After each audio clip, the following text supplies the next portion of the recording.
Hello? Yes, these are working if I lean forward. Hello, everybody. My name is John Howard. I am president of the Porter Square Neighbor Association, one of the many sponsoring organizations for this forum. A personal note, I'm actually moving out of Cambridge. This is my swan song, and I'm moving to retirement community, Brookhaven, where a current resident is Frank Duhay, is currently there, and he just wants to say hello to everybody, and he's healthy and doing well. Thanks, first of all, to Lesley for giving us this wonderful space. As always, it seems to be about the right number of people and the right number of seats, and the services are great. So they have been kindly enough to do this 2 times before. This is the 3rd time. I also want to recognize the sponsoring organizations.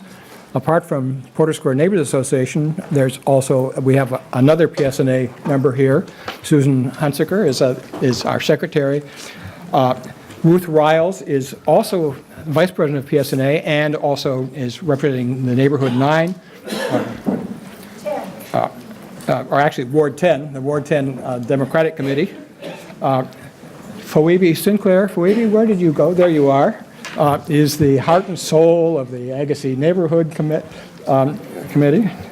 And we also have the Association of Cambridge Neighborhoods, who are represented. Where are you, Gary? I think your microphone is on. I think I have to lean way forward.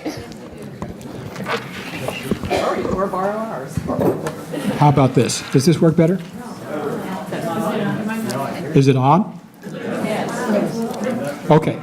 It is on. So where was I? The Association of Cambridge Neighborhoods is represented by Gary Dimitrick, and he is here. The North Cambridge Stabilization Committee, and I believe Michael Brandon is somewhere in the vicinity. And finally, the 2 other people that are really making this all go are our moderator, Alice Wolf. You'll hear a lot more from her, and Susanna Sagat, who is our timekeeper, and not to be trifled with. So with that, I want to give the microphone briefly to John Sullivan, representing Lesley University. Thank you. Welcome to Lesley University. I want to just say that some of the most important people in the city are here tonight. The people in front who are embarking on the often thankless and occasionally perilous journey of public service, and of course all of you for being informed citizens. It is our honor to have you with us tonight.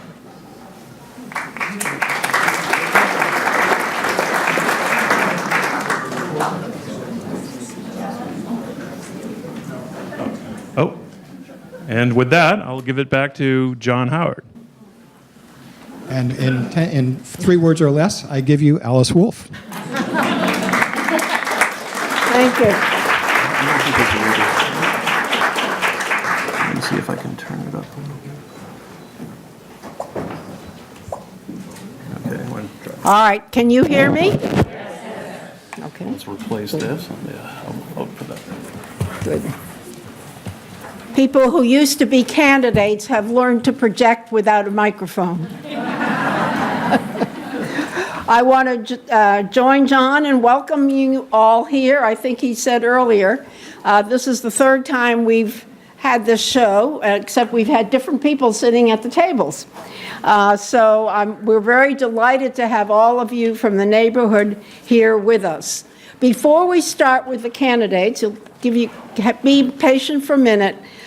We have a special little program of recognition before we start with the candidates, and I'll ask Susan Hunsaker and Ruth Riles to come forward, please. We are about to honor John Howard, who has been leading the Porter Square Neighborhood Association, I believe, for 15 years, something pretty close to that.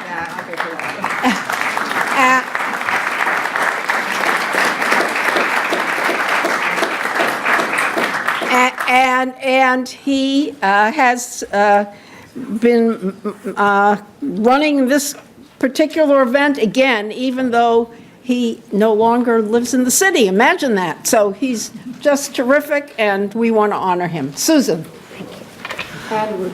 Well, he has been here. He's also, we know that he's never coming back to Cambridge because he sold his car and no longer has a sticker. And so we know he's really gone. But we wanted to just we're here tonight because we all care about the civic life of Cambridge in various dimensions, and one of them is to be a citizen, and I would just like to recognize this. Whereas John Howard has served as president of the Porter Square Neighbors Association for half of the 22 years of its existence. Whereas he has devoted many, many hours preparing for and attending the hearings, meetings held by the City Council, the many departments of the City of Cambridge, the Commonwealth of Massachusetts, and various special committees when issues concerning Porter Square were on the agenda. Whereas in these forums, he has diligently represented the concerns of all who care about this idiosyncratic intersection of the cities of Cambridge and Somerville. Whereas he has prepared complete and concise and thoughtful reports of these meetings and discussions, distributing them widely and promptly thereafter, such that his many neighbors were both well-informed and greatly relieved of the need to attend themselves. And whereas he has facilitated the discussions held on the PSNA listserv such that the focus remains on items of concern to all, keeping this forum from becoming hostage to those whose contributions to the public conversation serve largely to drive others away from it. Be it resolved that John Howard has performed valuable service to all who live, work, or just pass through Porter Square. And in so doing, he has fulfilled his civic duties for this and for any other lifetime that he may yet have. In this service, John Howard has achieved the goal that we all seek of leaving a place much better than he found it. And for this, we offer our heartfelt thanks.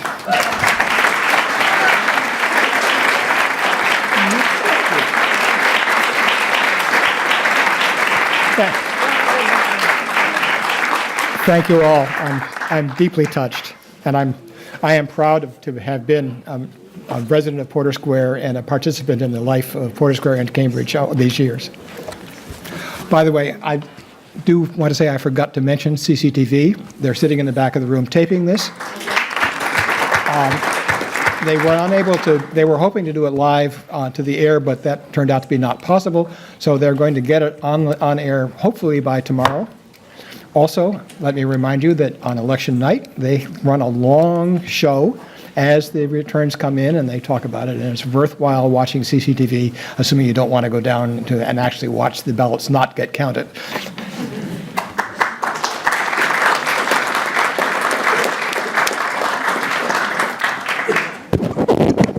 Well, thank you. We all thank John for his wonderful work.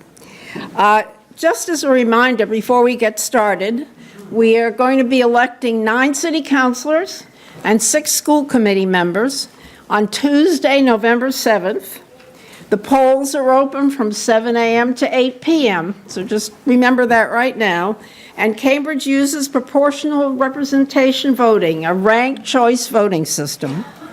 There are 3 incumbent city councilors who are not running this year. That's a fairly unusual thing, and I researched it today with Robert Winters and found out that the last time that happened, that was in 1989, so that's quite a long time ago. So there are 3 vacancies this year. And I'm looking to see, do we have any elected officials, other elected officials here?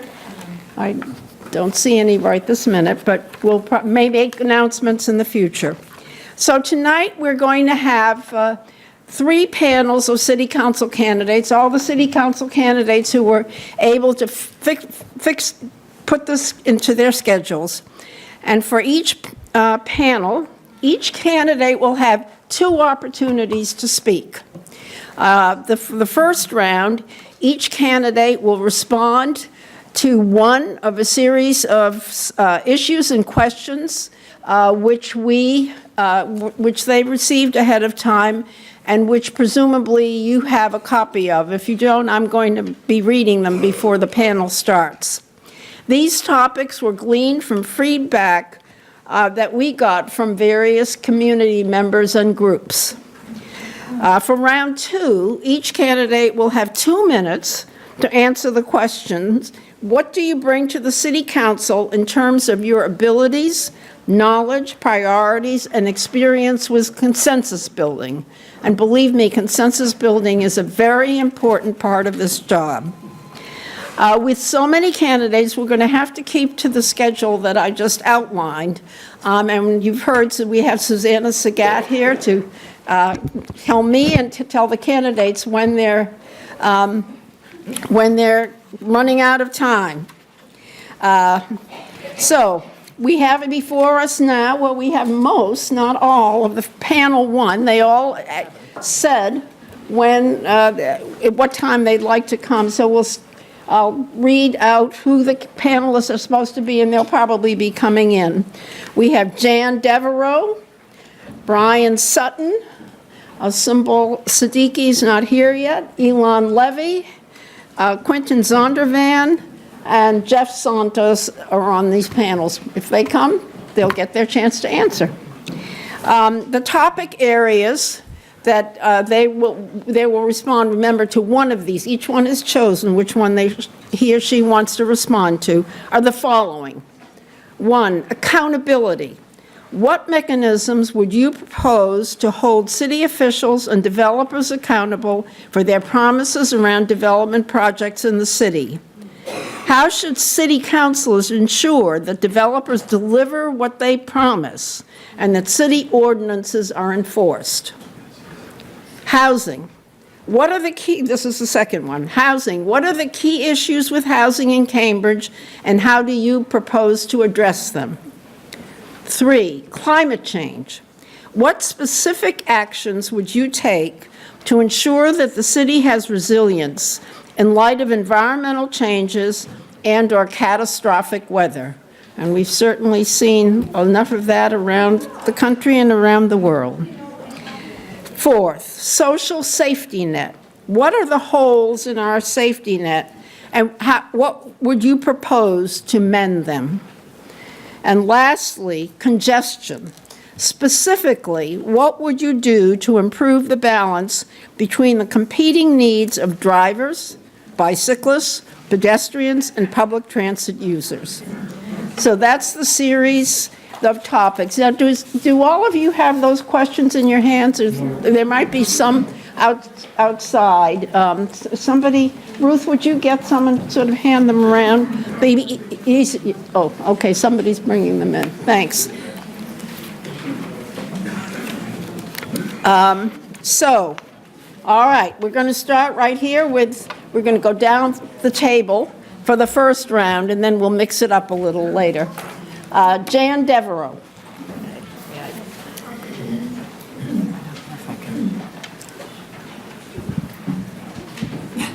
Can't get it.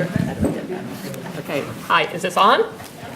Hi everyone, I'm Jan Devereaux, and it's great to be here. And thank you to Alice for moderating and the lovely remarks for John Howard. That was great.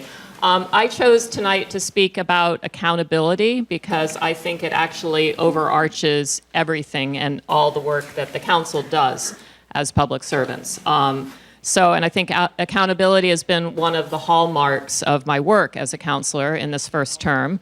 And I think the lack of public accountability was, particularly with the recent developments around Alewife, was what drew me into this line of work in the first place. It made me step up and run for office in 2015. It's the reason that I do not accept donations from developers and special interests or lobbyists, and it's the reason I've made serving you all my more than full-time job for the past 2 years. I hold myself accountable to residents first and foremost. That's why I'm doing this job.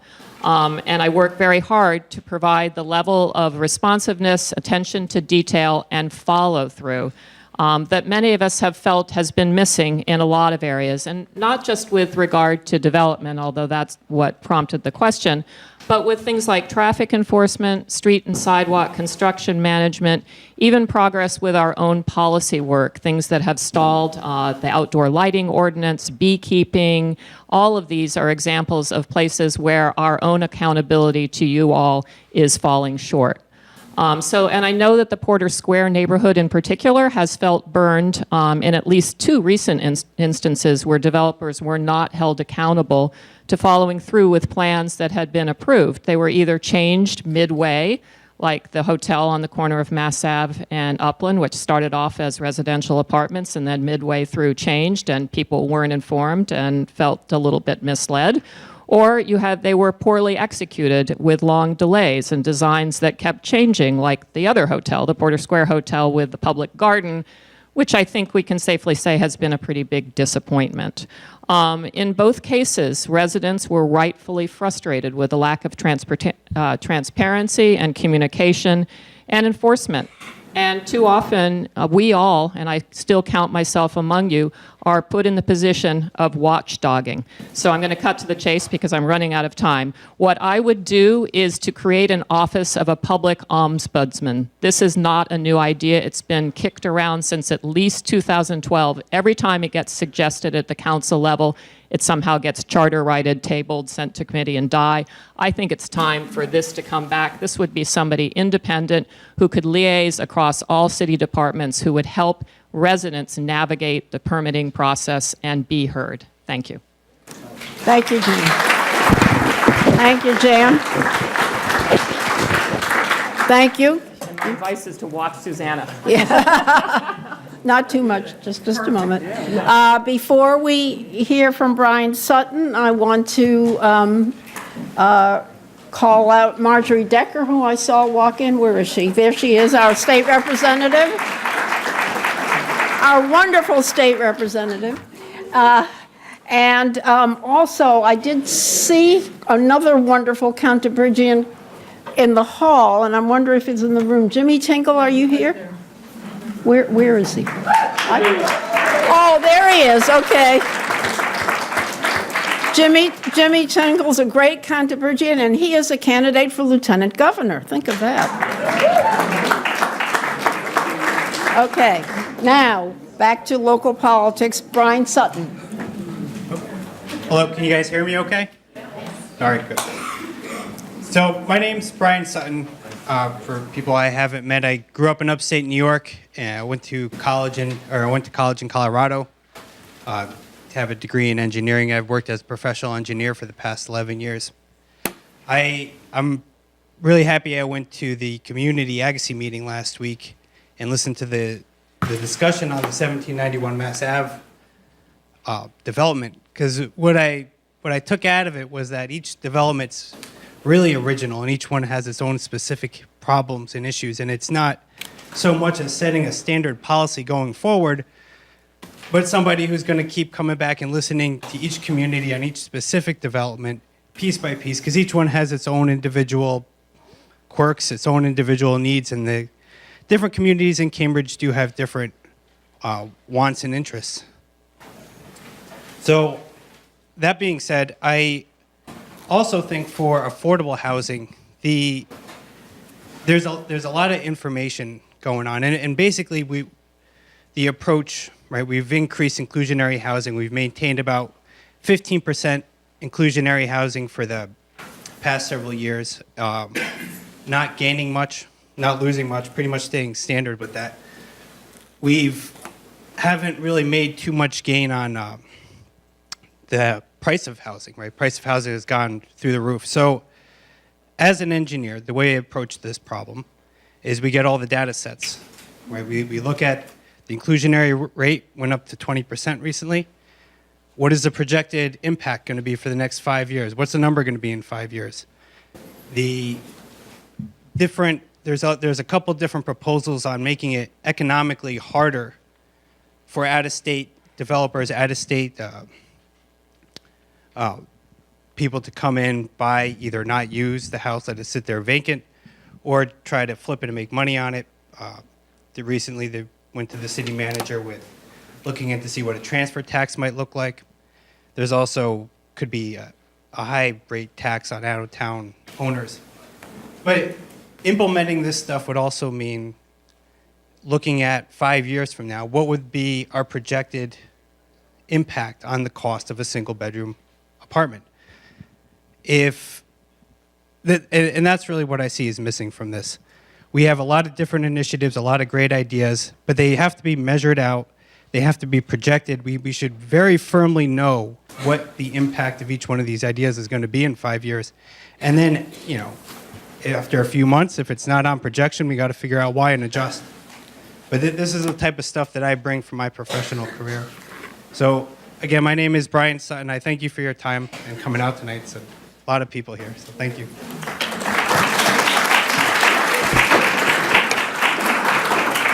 Thank you, Brian. Now, all right, we're going to give Symbol a chance to get her coat off, okay. All right, well, we'll then hear from Ilan Levy. Good evening. It's good to be here. Thank you for moderating, Alice.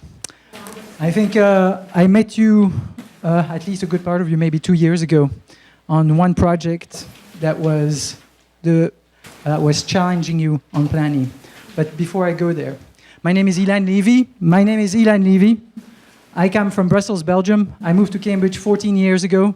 I'm a software engineer by trade, and I'm an activist by night. I've been a member of the East Cambridge planning team for 12 years. I've been a member of the board for 5. I created, with community activists in my neighborhood, the Neighborhood Association of East Cambridge when we were fighting the Sullivan Courthouse. I've been through the development, I've been through the fights, and I've seen how the city works.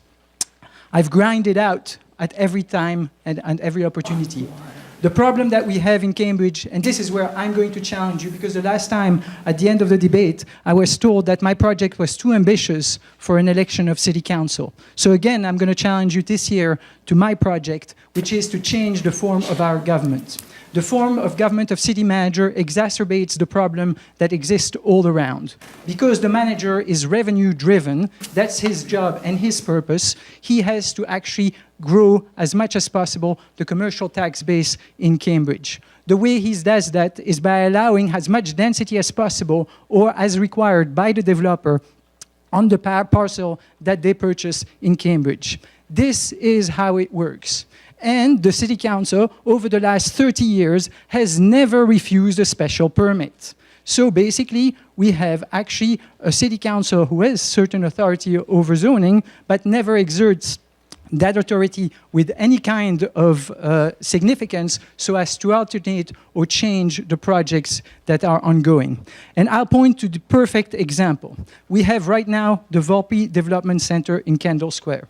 The Volpe is being rammed through the neighborhoods and the city because of the potential revenue and because the government service administration had required a $500 million building for the Department of Transportation. That requirement has put the pressure on MIT to increase the zoning by 1 million square feet. We're going from 1.7 to 2.7 million square feet in Kendall Square, creating a super pressure on the surrounding neighborhood and exacerbating the problem that we already know today, which is displacement, gentrification, and a change in the fabric of our neighborhood where we see our families being pushed out. And although we are building our schools, we have no strategy and no policies on how to actually bring them back. I would like to go further, but unfortunately we only have 15 seconds left. So I would encourage you to actually think about the government that we have prior to making any decision on the people that you are electing at City Council. Thank you.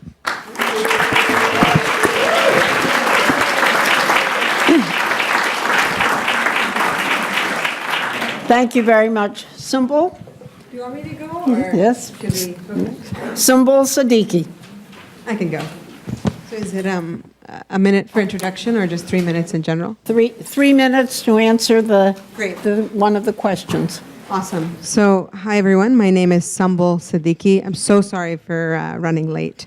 I will be answering the question, what are the holes in our safety net and what would you propose to mend them? So this is a really multifaceted question. I am uniquely equipped to answer it because not only am I a legal aid attorney, I also grew up in Cambridge and benefited from many of the city's social services. I grew up in the Ringe Towers and Roosevelt Towers. I utilized many of our city's important youth programs, everything from Mayor's Youth Program to, teen work, you name it, I was involved in it. I was able to connect the dots to these resources. And I'm also a member of the Human Services Commission. So that body, we actually have a really great bird's eye view of our city's important Department of Human Services programs and where the city can continue to do more work. The city did a needs assessment in 2000. Well, it started in 2013, but the report was just released in 2017, and that report really highlights really some top tier needs. We've heard a lot about housing, but number one, affordable housing and access, for low to middle income families is very, very important. We've heard, and we'll continue to hear tonight, some of the ways that we can mend the problem there. It's going to take, preserving our existing affordable housing stock. Ringe Towers is a big example that's expiring use in 2020. I got a call today from a resident who's worried and has no idea what's going to happen. So we have to be communicating with residents now. So that's a really important thing we must do. We have to think about ways to add more money to the Affordable Housing Trust. You've heard the transfer tax mentioned. You've heard, taxing real estate speculators. So we have to figure out the unique ways that we can create money to the Affordable Housing Trust that then will help us build more affordable housing. Secondly, we have a huge problem with financial insecurity here. There's housing, but then there's also a lot of financial insecurity. We don't have access to great employment opportunities for our low-income and middle-income residents. We have to create more partnerships, public-private partnerships, to increase that. I have so many numbers on this, but I have 15 seconds left. The third thing is mental services, addiction services. The cost of mental health care in general, is so exorbitant for our low to middle income families. That is a huge hole, and I propose having some mental health clinics to fill that gap. Thank you very much.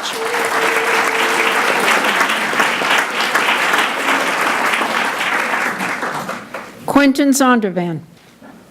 Thank you. Good evening, everyone. So, those of you who know me, of course, are expecting me to answer the question on climate change, and I will oblige. But I will say that all these issues are, of course, connected to each other. I've been a climate activist since I was 18 years old. And when I moved to Cambridge in 1992 to study at MIT, I pretty quickly got involved in that issue again. And in 2008, I joined the Climate Protection Action Committee that advises the city of Cambridge on climate policy.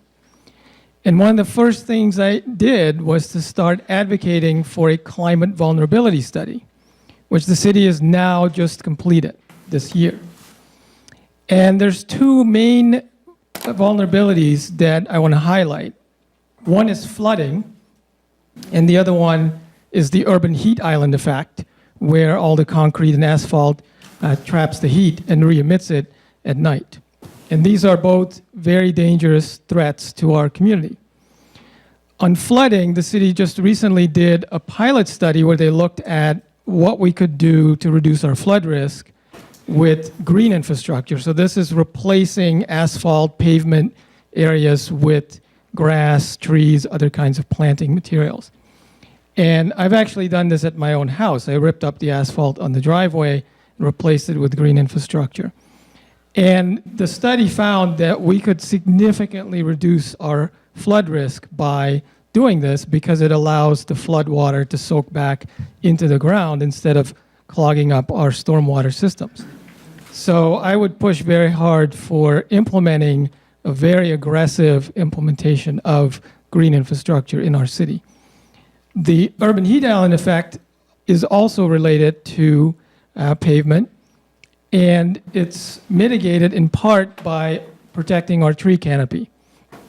And I've already been doing some work with Councilor Devereaux on implementing a tree ordinance and having a tree task force that will take a look at our city's tree canopy and how we can best protect it and enhance it. Because last year we had one of the worst droughts in the history of Massachusetts. And we did a citizen science project through Green Cambridge and measured the tree canopy, and we've determined that it is actually shrinking. And we need the exact opposite to happen. We need to grow our tree canopy. So those are two very concrete things that I would focus on the City Council. Thank you very much. Quinton Zondervan, votequinton.com. Thank you. Thank you. Jeff Santos. Thank you, Alice. It's great to be with you all tonight. I used to live in this neighborhood about 10 years ago. Lots has changed. It's great to see everyone out here tonight. My name is Jeff Santos, santosforcitycouncil.com. You want to go there and visit? I'm a grandson of a Portuguese immigrants. And what that means is that, like a lot of people in this country, we all are immigrants, and we should all value the heritage, but at the same time, we should all value those who come to this country, those who are seeking political asylum, those who are seeking a better way of life. You know, we should all think about how we can welcome them. Sometimes it's not always the case. All right, I want to talk about congestion, because on the buses, people from all over the world that come to Cambridge, on the subways, which I work very closely with our good friend John Bussinger, who's in the room, advocate of the North-South Station Rail Link, and with former Governor Michael Dukakis. We have 90 cars right now on the Red Line that are 50 years old. 90 cars that are 50 years old. So think about this, folks. If you want to reduce the carbon footprint in Cambridge, you want to put pressure on the MBTA. Not just me, not just John Bussinger or Mike Dukakis, but all of you in this room. Because if you're concerned about reducing the carbon footprint, you better get new cars. Because if 90 cars on the Red Line with 5 Cambridge stops, add Davis, add Leechmere, then what you're going to end up having is people going on to the roads with their car. You're going to have people going onto the roads with the private, not public, Uber and Lyft. You're going to have a mess, which I guess we actually have, particularly in some parts of the city. So one of the things that I bring to the table is I'm a progressive talk host. I founded, and one of the great contributors is in the audience tonight, Jimmy Tingle. We founded this station because there was no voice. It's part of after Air America and Clear Channel left us, we needed to find a voice. My voice will be not only in the city council, but will be on the airwaves. So if you want to fight for better public transportation, you want to fight for better housing, you want to fight for a place for everyone, from no matter where they come from, you want to vote Santos for City Council. I appreciate your #1 vote, and I appreciate your time. Thank you.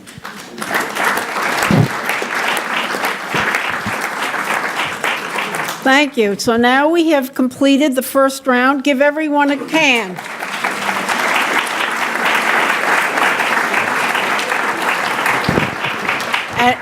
Before we go on, I will formally introduce my friend, former State Representative John Bussinger, who has joined us. Now, for the second round, the question, I will repeat it again, is what do you bring to the City Council in terms of your abilities, knowledge, priorities, and consensus-building experience? And each candidate will have 2 minutes to answer that. And I'm going to now mix up the order a little bit because otherwise it gets too boring. And I'm going to start with Sumbul Siddiqui, and we're going to then go in reverse order this way around, back to her.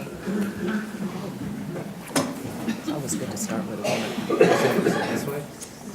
But, yes, this way. Hi everyone, Sumbul Siddiqui. So what I bring is a lived experience in Cambridge. and also a professional experience that is very important to have on a city council.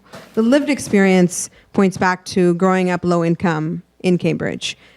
We have a huge income inequality gap right now. It's important that we have people from these backgrounds represented on city council. It's too rare of a thing. And I'm really proud of the fact that I have grown up here, grew up in Ridge Towers, grew up in Roosevelt Towers, and I am successful. I am a legal aid attorney now. So my commitment to public service really is born from what this city has done for me. And that's why I want to be a member of the city council.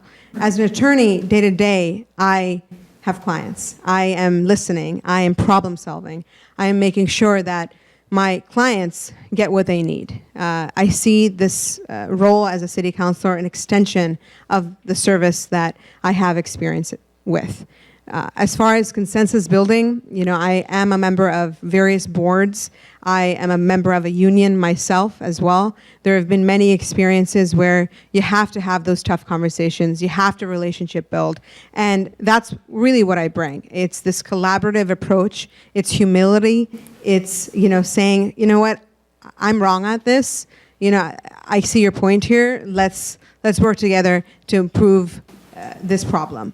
And it's also saying, I politely disagree, and this is where I'm coming from. We need that in our political discourse. We've seen what's happened on the national level. We have to make sure that our city council takes the same approach.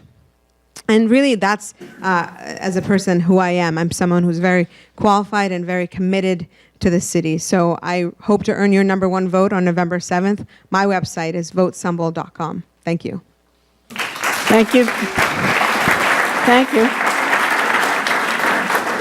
Now we will hear from Brian Sutton. Hello, Brian Sutton. So, what do I bring? That's a good question. So I'm a hard worker. I got to mention that as something that I bring because I know I've worked my whole life because I remember 14 as a special year because that's when I had to start getting paid on the books for work I was doing. But I worked construction growing up. I've worked full-time in a restaurant through college. And the work I've been doing now as an engineer, specifically in the rail and transportation industry. So the projects that I work on are across the whole country. I have teams that I've worked on in Denver and San Antonio. And a lot of the time, I had nobody who actually directly reported to me, but I had to look at the data, figure out what direction the project went into, work with other engineering departments, work with the field, work with customers, without anyone actually working for me, but influencing everyone to move forward. And I've been very successful doing that for about a decade, just over a decade. I think that's a very important skill to bring to the city council.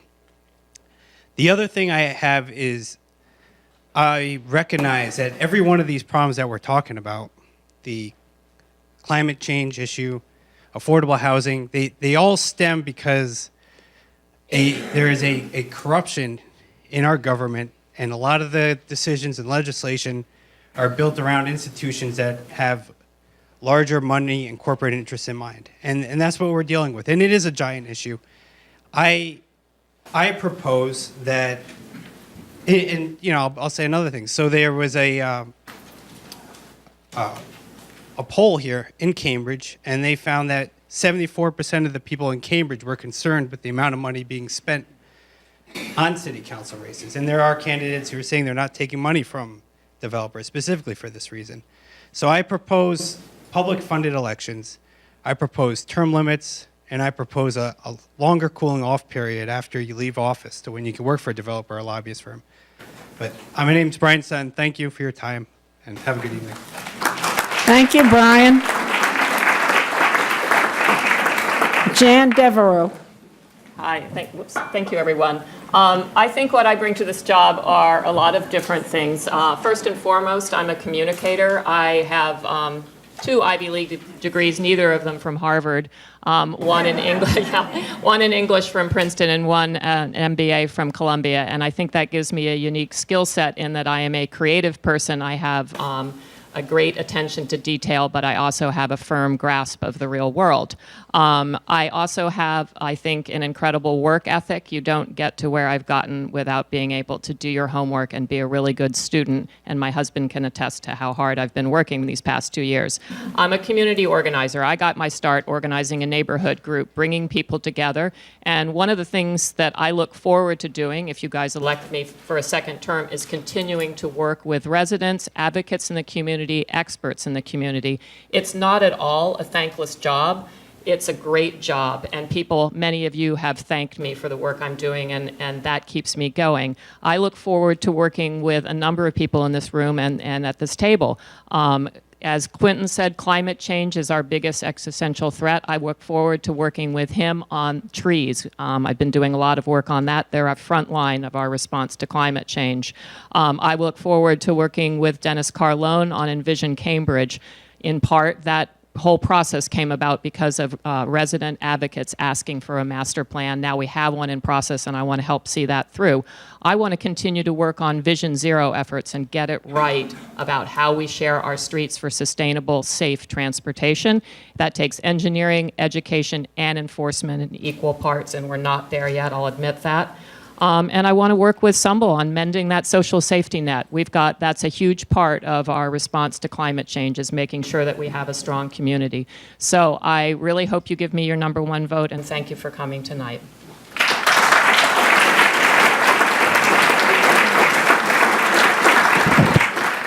Thank you. We'll hear next from Jeff Santos.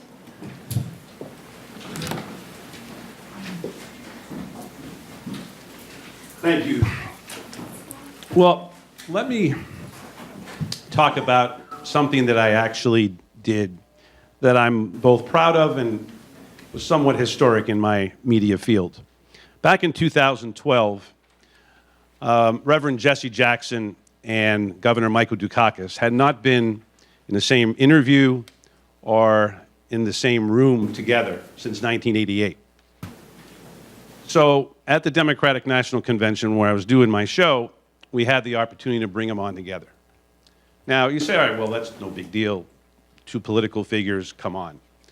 What resulted after that was important. Important if you're concerned about transportation. Important if you're concerned about bringing people together to talk about issues that are not just about Chicago, where Reverend Jackson lives, or about Brookline or Boston, where Governor Dukakis lives. But it's the ability to bring this. So we decided to continue this over the years.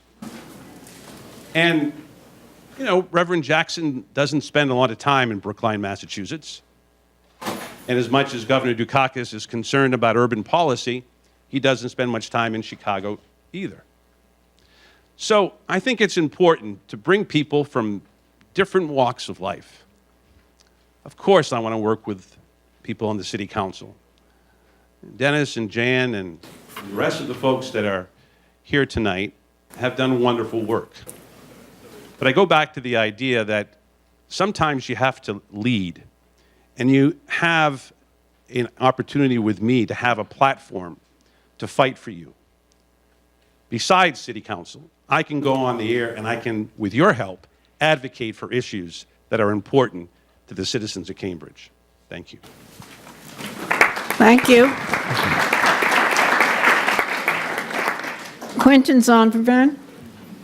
Thank you. I bring experience working with the community, with the city council, and with city staff on making policy changes in Cambridge. In 2013, I filed the net zero zoning petition with Mike Conley, who's now our state representative. We organized the community in support of our initiative. We advocated with city council, which then created a net zero task force. I served on the task force and worked with city staff to construct the net zero action plan that was unanimously adopted by city council in 2015. I'm now running to ensure that we implement this 25-year action plan so that we can make a real difference on climate change. I bring experience with business. I started a biotech company in Cambridge and operated it for 5 years as the CEO. I've co-founded 2 nonprofits, Green Cambridge and the Climate Action Business Association.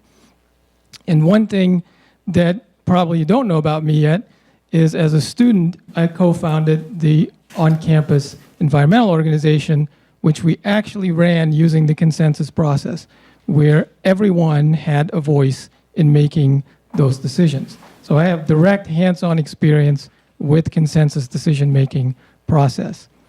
I look forward to serving you. You can find out more at votequinton.com. Thank you very much. Thank you. And last but not least, Ilan Levy. Thank you. So I'll start. I think I have one of my big strengths is my accent. I was told it's very charming, and I hope I can use it to get you to change government. My other thing is passion, obviously, right? I've been doing this now for 12. I said my second thing is passion. I've been doing this for 12 years and I haven't let on. I'm still thinking that what we need is systemic change. We need to take responsibility for who is in charge and for the decisions that we are making. There are many prestigious individuals here that should request and demand that the person who makes the decision in our city be an elected official, that the mayor be an elected mayor, that the city manager, unfortunately, should lose his job. The major reason is that we've all been community activists here to a certain extent, I'm sure, and we all felt the frustration of not feeling our voice heard in the final decision that was being made. The factor that always gets primacy is revenue and not community. In order to bring back community to the center of conversation, we need to have a directly elected mayor, publicly financed campaign, term limits, and non-cumulation of mandate, no two public jobs at the same time. Yes, I'm speaking about Tim Toomey, and I will not actually be ashamed of doing that.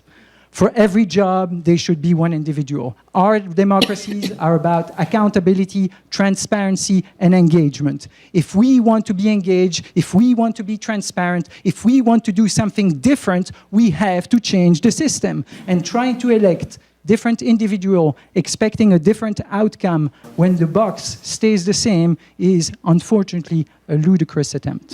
Thank you. Thank you.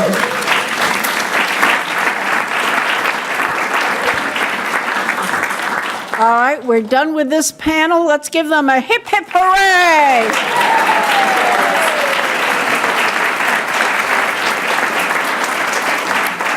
Thank you very much.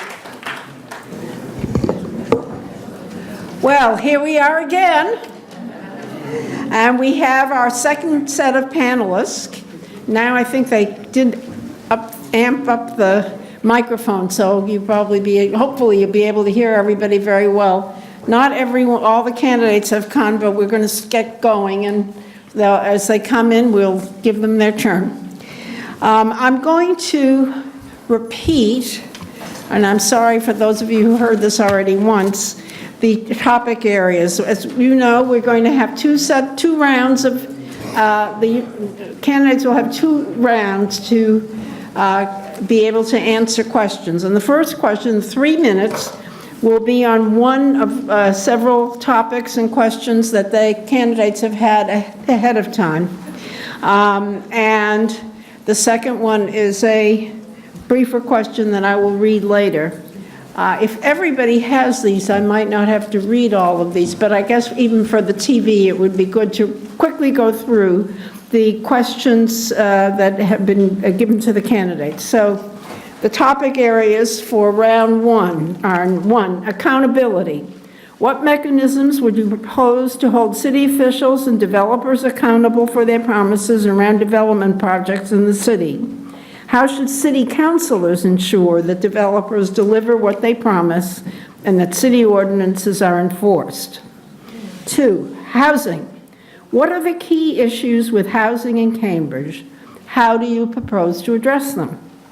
3, climate change.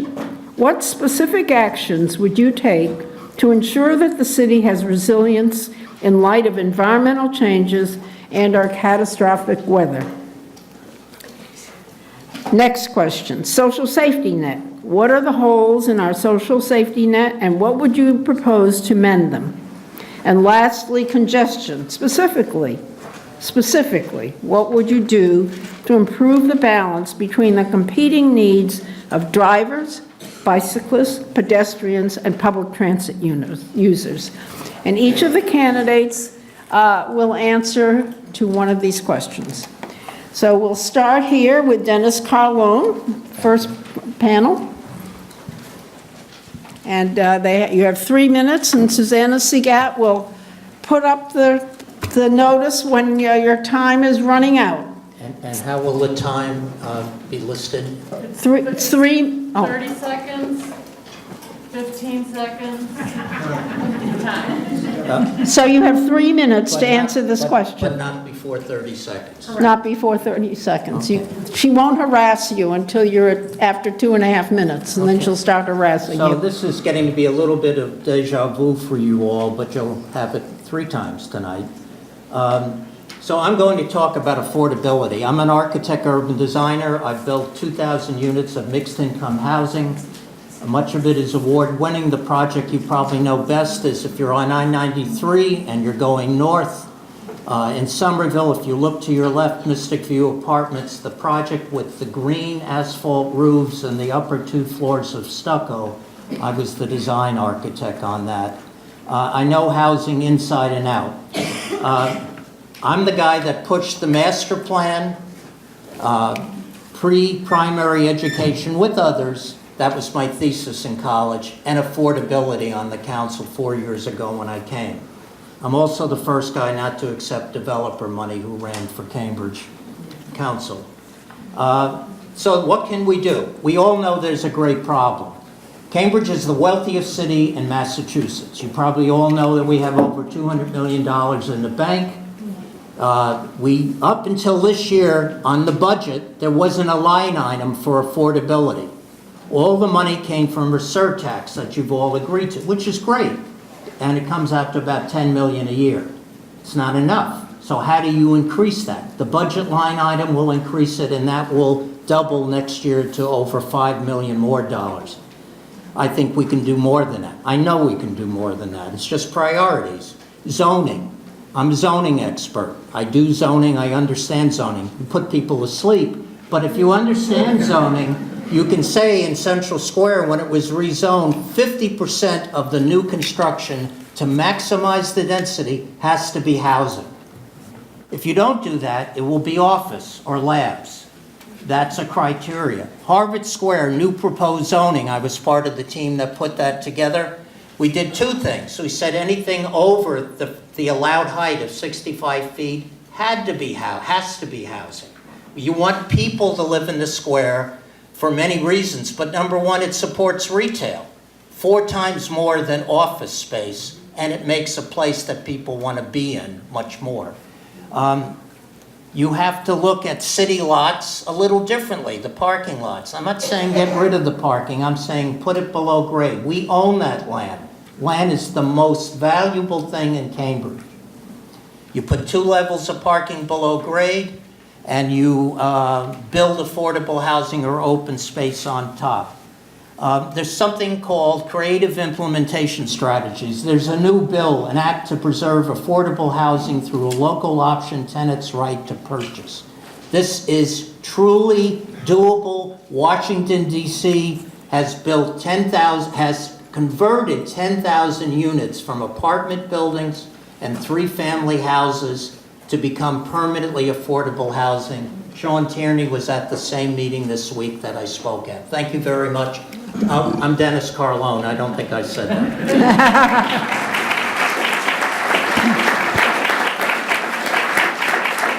Thank you. Greg Morey.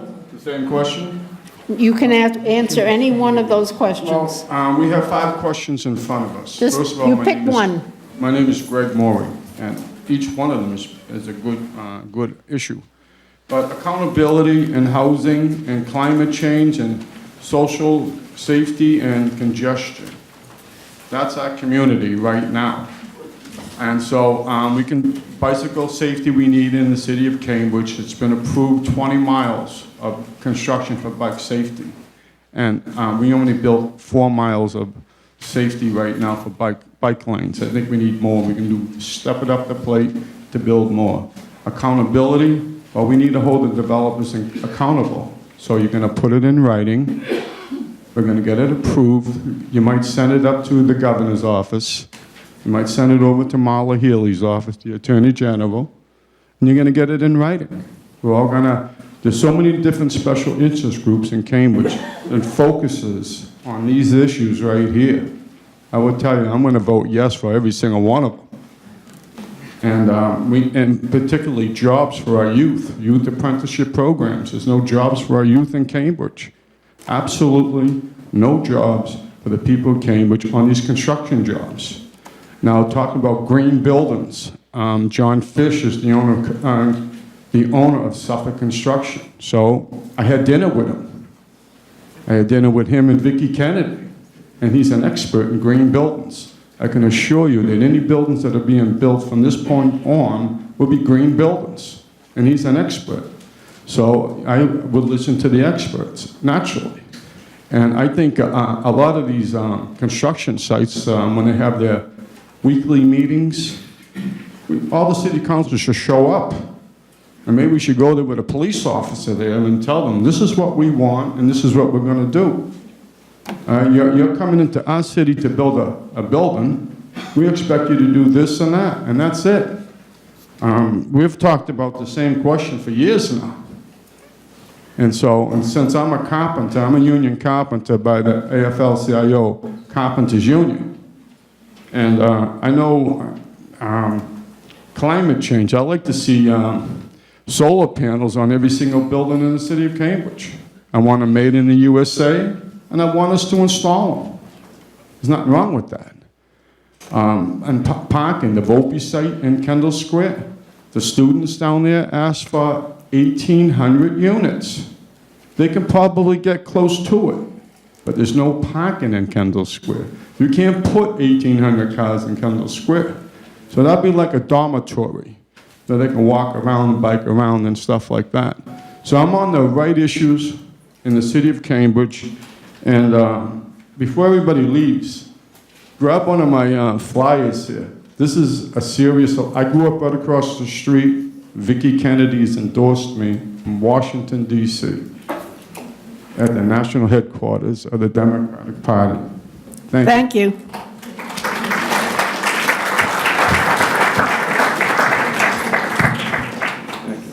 Okay, Samuel Gabru. Hi, Alice. Hello, sir. Good evening, everyone, and thank you so much for being here. My name is Samuel Gabru. I'm a 25-year-old first-time candidate for City Council. I was born in Sudan. My parents are Ethiopian, and I moved to Cambridge when I was 3. I grew up on Western Ave, and now I live on Memorial Drive. So Cambridge is home to me, and it's the city that raised me.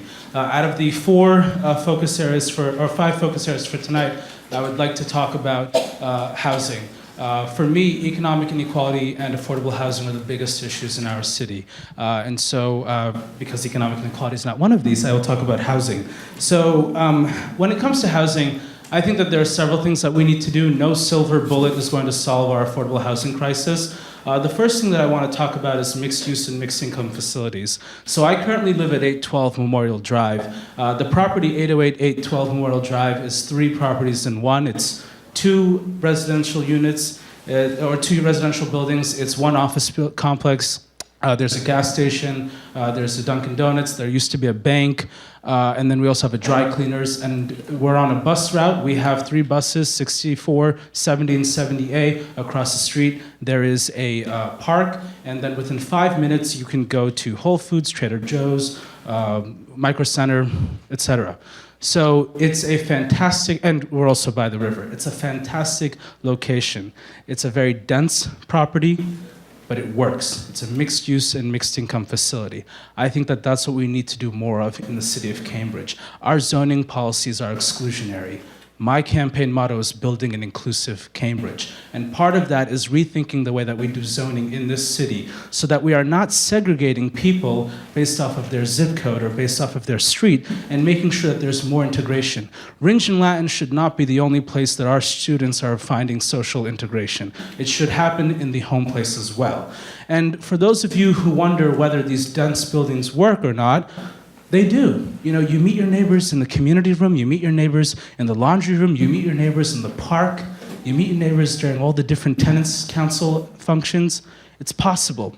When it comes to a specific policy idea that I would like to work on, so one of the MIT-owned properties in my neighborhood of Cambridgeport is the former California Paint property. It's right next to Putnam Green, which was developed by Homeowners Rehab, and it's a project that went online in 2012. 40 units that are all affordable, family-sized.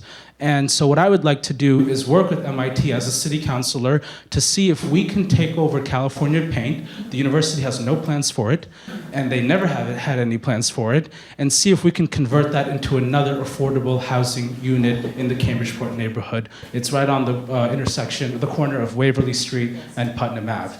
So that is a specific thing that I would like to work on, and Homeowners Rehab is already interested in this idea. Thank you. Thank you, Sam.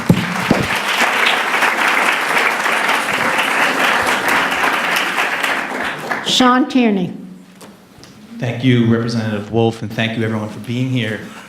My name is Sean Tierney, and Dennis Carlone gave me a shout out on the tenancy preservation bill that he came to testify on, and I'm the committee counsel to the Joint Committee on Housing, and I'll be working on redrafting that bill and hopefully reporting it out in the next few months.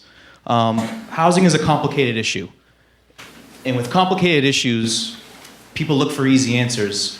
But unfortunately, on this issue, there are no easy answers. It's going to be complicated, and it's going to take a lot of work. And I've put out a full comprehensive housing plan on my website, seantierney.org.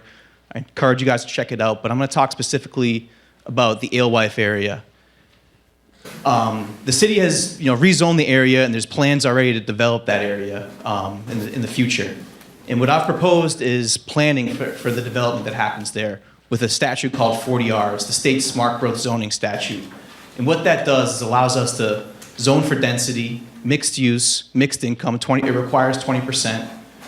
But it also allows us to access infrastructure funds like MassWorks, which allows for the mitigation of some of the environmental concerns that will happen there. It's in a floodplain. There's going to be flood concerns. It's covered with pavement. We have to rip it out. We have to create open space where the retail and the housing is integrated. We have to connect it to Alewife because we want it to be a transit-oriented development. It can't be, we have so much congestion in that area. We have to figure out a way that can connect it to the T so people don't have to have cars. And so with MassWorks too, the infrastructure program, it requires 25%. So we can go even beyond the affordability. And you may have heard from some other folks that we can't build any more housing in Cambridge. It's not making any difference. It's actually hurting us. That's not true. The leadership of Mayor Simmons and Dennis Carlone on the Ordinance Committee, we increased our inclusionary requirement to 20%. And in Cambridge, we required the developer to build all of that on-site with the market rate units. And we're not like Boston where you can pay into a fund and build off-site. We require all the diversity to happen on-site because that's what our values are here in Cambridge. We have to continue to promote that and figure out ways to increase affordable housing opportunities. Because I grew up in the city, and the diversity that this city gave me made me the person I am today. And we have to continue to foster that because we can't lose that sense of who we are as Canterburyans. I'd also like to push the developers to use the Mass Housing Workforce Housing Fund to provide for middle income housing, which is a place where we're seeing a lot of displacement in our city. It was the fabric of our city for many years, and we're losing folks at a really high rate in that income band. I'm also looking at maybe a luxury transfer tax. Nantucket has already gone ahead and done this. They have a home rule petition where they're going to tax units that are over $2 million at 0.5%, put that money into the Affordable Housing Trust Fund and build some affordable housing. And I'm also supportive of maybe even taxing short-term rentals and have the hotel tax apply to short-term rentals, use that money for the Affordable Housing Trust, and maybe even increase our local option for hotel taxes to 6.5% to match the city of Boston so we can take advantage of that money. Sorry I've gone over time, but I'm Sean Tierney. I have a housing policy background. I hope you consider me for your #1 vote in November. Thanks. Thank you.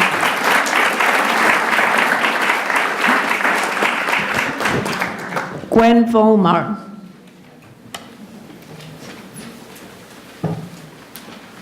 Can you hear me? Good. Hi, everyone. My name is Gwen Volmar. Thank you for coming tonight.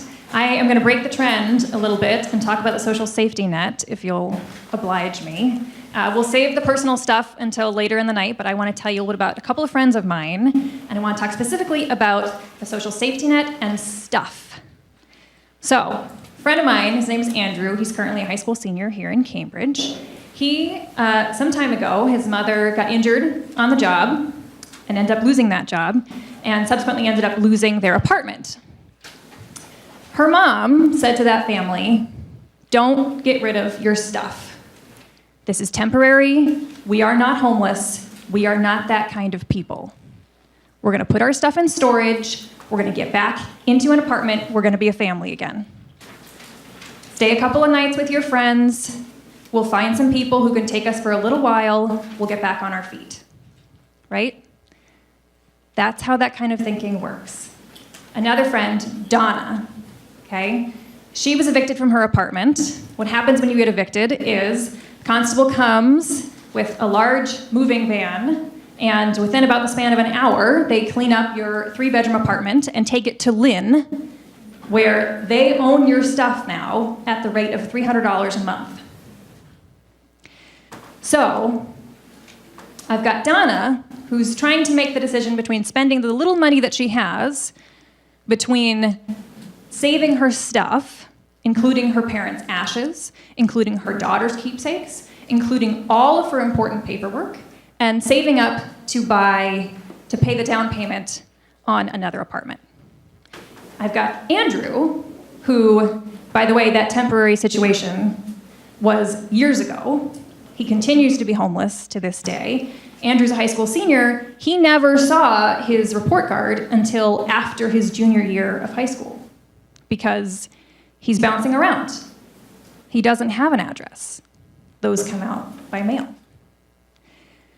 Donna keeps all of her money on her person because without a mailing address, she doesn't have a bank account. She can't have a bank account. They can't correspond with their doctors. They can't sign up for services. And they're spending all of their money keeping their stuff.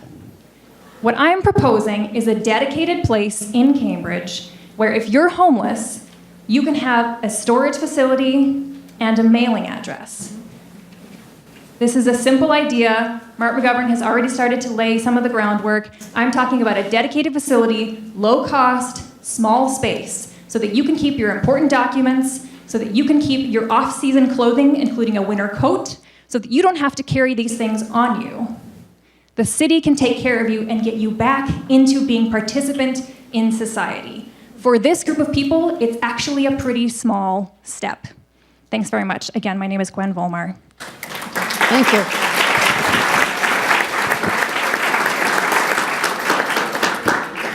Denise Simmons. Good evening. E stands for my first E. name. Denise Simmons, sorry. E stands for my first name, and no, I'm not going to tell you. It's a pleasure to be here this evening. Well, if you're not going to tell me, then why do we have to say E? Part of my name. It's great to be here. Again, E. Denise Simmons, serving my 8th term on the City Council, currently and proudly serving as your mayor. I've been with the city since 1980 as the city's first human rights director. I went on to the school committee in 1991, and then as in 2001 became a Cambridge City Councilor. And the issue then and the issue still now is housing, housing, housing. The last 4 years, I had the privilege of serving as the chair of the Housing Committee of the City Council.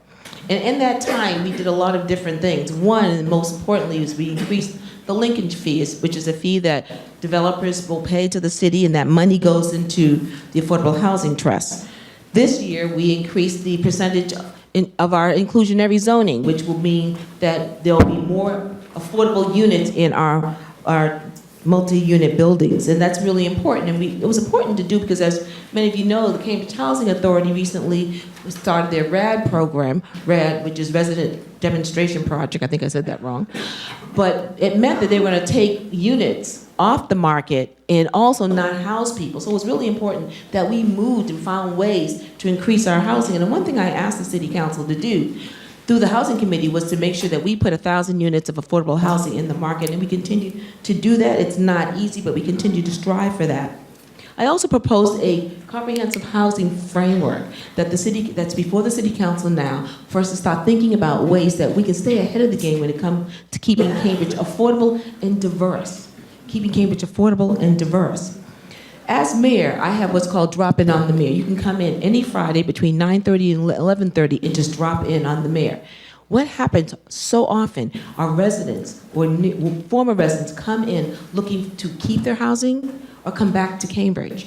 This happens so much. My staff and I have developed a comprehensive housing fact sheet to help people that come to us navigate all the different programs and applications so that they can get on the list, these waiting lists, which are 2 to 3 years long, and stay on those lists because it's so easy to be dropped off. We actually handhold people. When the Section 8 list opened, we actually opened up our laptops and enrolled people in Section 8. When the senior list opened, we actually sat down at our desk Friday or any other day, except for Saturday and Sunday, and opened up our laptops and put people on the list.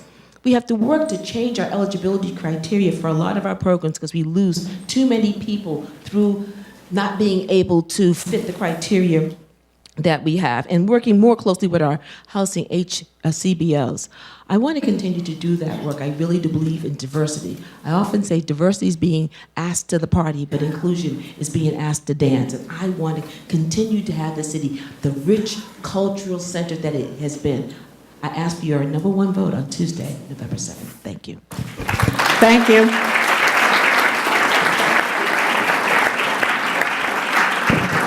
Okay, so now we're ready for round 2.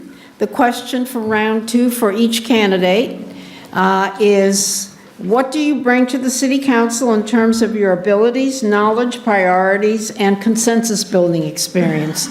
Each candidate will have 2 minutes to answer that question, and I am going to start in the middle and move it in the other reverse direction of how you went before, so we mix it up a little bit. You don't always go after the same person or before the same person.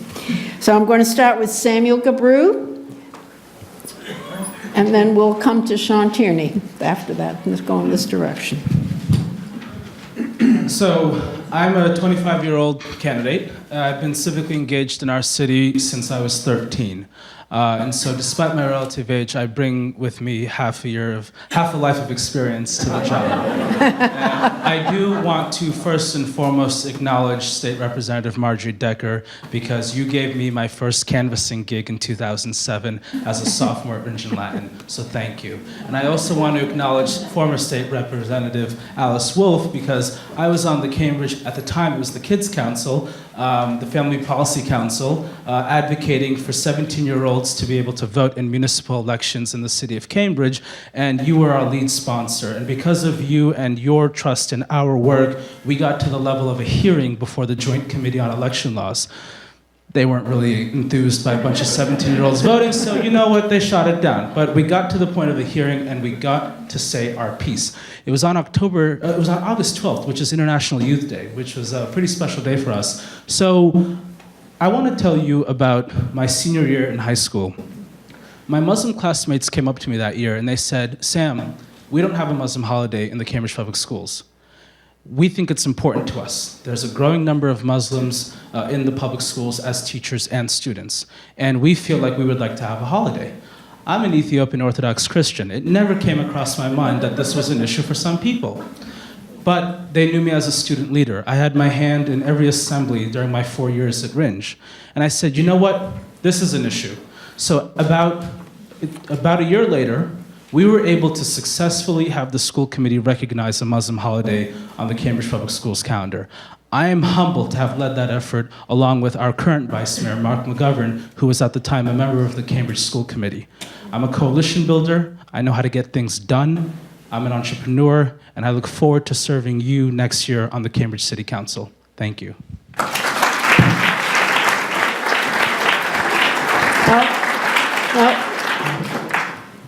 Sean Tierney. Thank you. No, I'm sorry, that is not the correct order. We're going the other way. You preempted me. It said Greg Morey would be next. We're going this way, so we don't go in the same order. Well, from my perspective is, I lived across the street in Mount Vernon Street.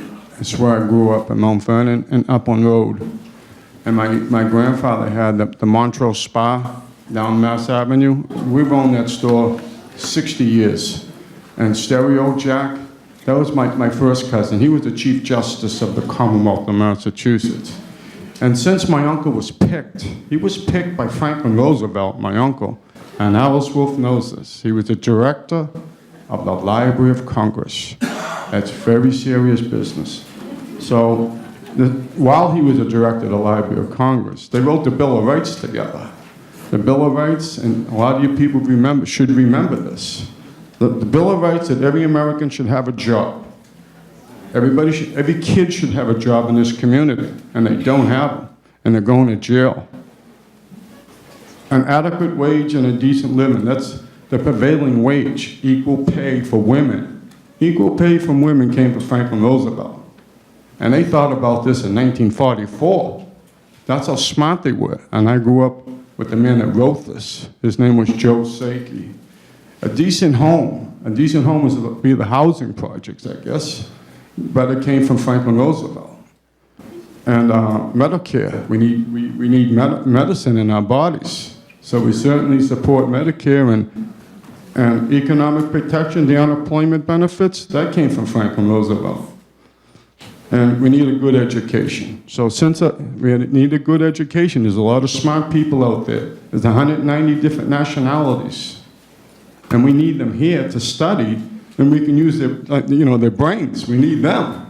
I sat with the Surgeon General. The Surgeon General came from India. And I sat with him. He's so smart. It's unbelievable. He was a poor kid coming from India. He's the smartest kid in Harvard University. And I got to sit with him. My name is Greg Morey. I've been endorsed by Vicki Kennedy at the national headquarters in Washington, D.C. Don't forget about Elizabeth Warren, right there, my dear friend. She knows it too. Thank you. Moving on. Your time is up. Tip O'Neill. There's Tip O'Neill right there. I grew right up across the street from Tip O'Neill. Greg Morey. Thank you, Greg. Dennis Carlone. Junior. Oh my, we forgot that too. I grew up across the street from nobody. So what am I going to say? I'm talking now. What do I bring to the table, and how do I help people work together? And I'll say values, vision, achievement. I was a consultant to the city of Cambridge for 30 years, an architectural urban design consultant. I did the East Cambridge Riverfront Plan. That's the development around the Leechmere Canal, the Galleria, the 40 acres around that. And many of you might remember what that used to look like. That happened before Kendall Square. It won many awards. It was called the National Model. The best award it was one of only 4 neighborhoods in the East Cambridge neighborhood adjacent to it was one of only 4 neighborhoods in the whole country that supported major new development. And when they were asked, how did you do that? Why did you support this? It's because we incorporated their needs. And because of me. In part. I learned a lot about the city. I saw what happened in-house. I saw many great things, and I saw weaknesses. And I actually shared one when the person to my right was a city councilor. She might not remember that, and I won't repeat it. I will tell you later. Well, I'll tell you what it was. Nobody knew zoning on the council. And this is what I bring. I realize that that's very important, since the city council is responsible for 3 things in 30 seconds. Hiring the city manager, the budget approval, yay or nay, and approving ordinances. I'm the co-chair of the ordinance committee, have been for 4 years. The only person running who knows zoning, how to tweak zoning. This is essential for quality of life issues on all the issues on the yellow page. I have to stop there. I shouldn't have joked. But I wish you well. I do need your vote. I only won by 35 votes last time.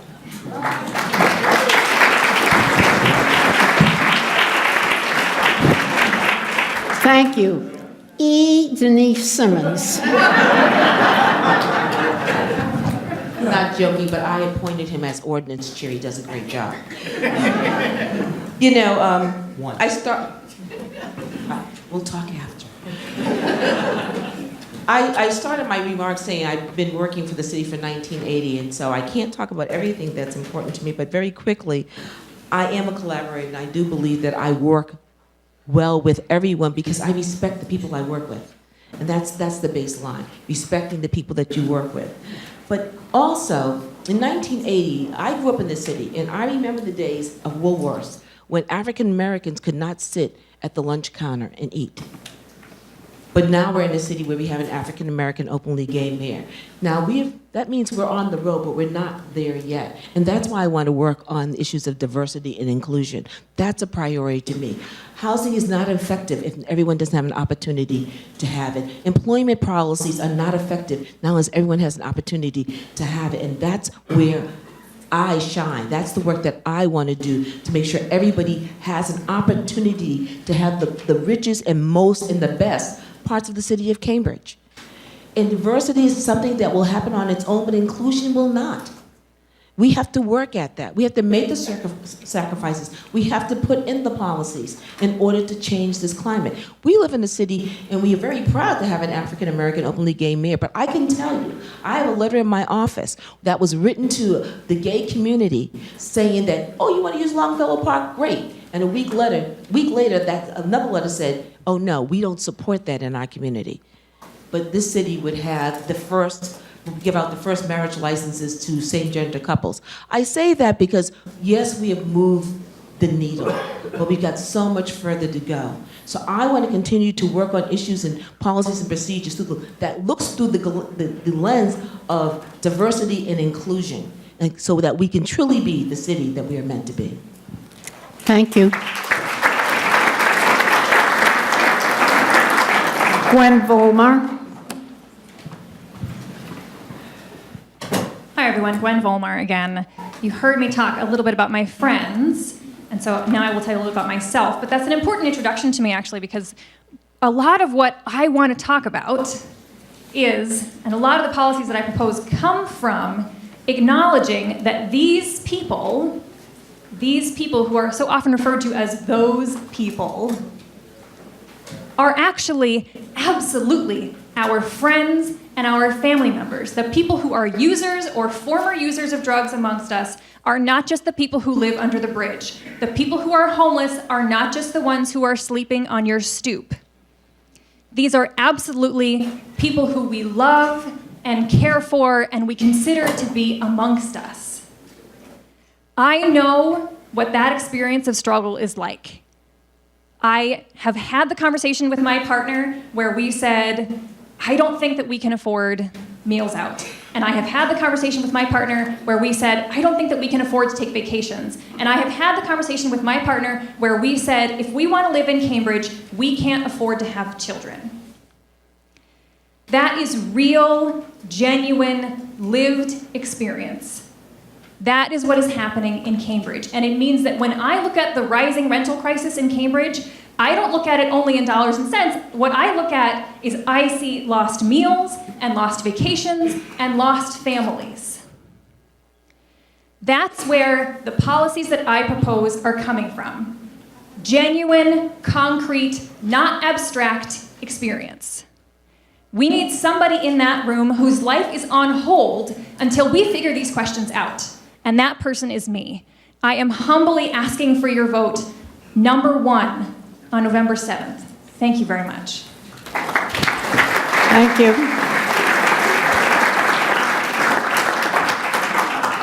Sean Tierney. So, check. Okay, we're here. So, I mentioned I grew up here in Cambridge, over in West Cambridge. And my parents got married in the late 60s, and my mom left a job in nursing to raise my 2 brothers and run a daycare out of our home. And my dad worked up the street at a liquor store where High Rise is now, but it used to be Mannix Liquors. Mannix. Yeah, some of you may remember it. And after that, my mom, she was a nurse and went back into school nursing at the Fletcher Maynard Academy. But the point is, that story about my family and how we were able to climb into the middle class is just not the story that's around Cambridge anymore. Cambridge was a city of opportunity. It created tons of opportunities for my family. Today, I'm a lawyer working on housing policy, as I said before. Before that, I was the deputy counsel on the taxation committee, where I helped draft the Fair Share Amendment, which is going to tax millionaires at a higher rate and allow us to invest in infrastructure and universal pre-K. When I was in law school, I worked on civil rights for the Lawyers Committee for Civil Rights. I worked for Maura Healey before she was Attorney General on foreclosure prevention. I also taught high school constitutional law in Roxbury. So I have a strong record of working on progressive issues all my career. But I'm also dedicated to this community. Today, I'm still a volunteer at the high school football team, and no matter what your views of football may be, and I probably agree with you, that community in the high school, even before that, brought a lot of diversity into my life at a very young age, and I want to stay connected to that community. I want to be a voice for those guys and all our children as we think about how do we take advantage of Kendall Square? Where are the opportunities for them? The opportunities weren't there for me and my friends, but that next generation of kids growing up in Cambridge can take advantage of that and not just have affordable housing, but have a good job to afford that housing. That's why I'm running, is because I want to be a voice, not just for the progressive issues I care about and I've been working on my entire career, but for the people of Cambridge that have been raising me my entire life, and I want to give back and make a difference in my own community. So I hope you consider me for your #1 vote, November 7th. Thanks. Thank you. So equal opportunity, let's say hip hip parade for panel 2. And to remind you that there will be a panel 3, so don't go home yet. Thank you.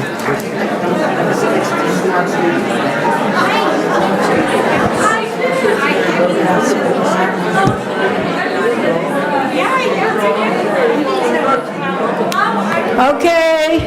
Woohoo! Woohoo! I know it's more fun to talk to your neighbors, but we have our candidates here, and it's getting late. Thank you all for staying on and seeing this through. We have our third panel here with us today. And before I introduce them, I want to acknowledge the presence of Rob Barber, our former ambassador to Iceland.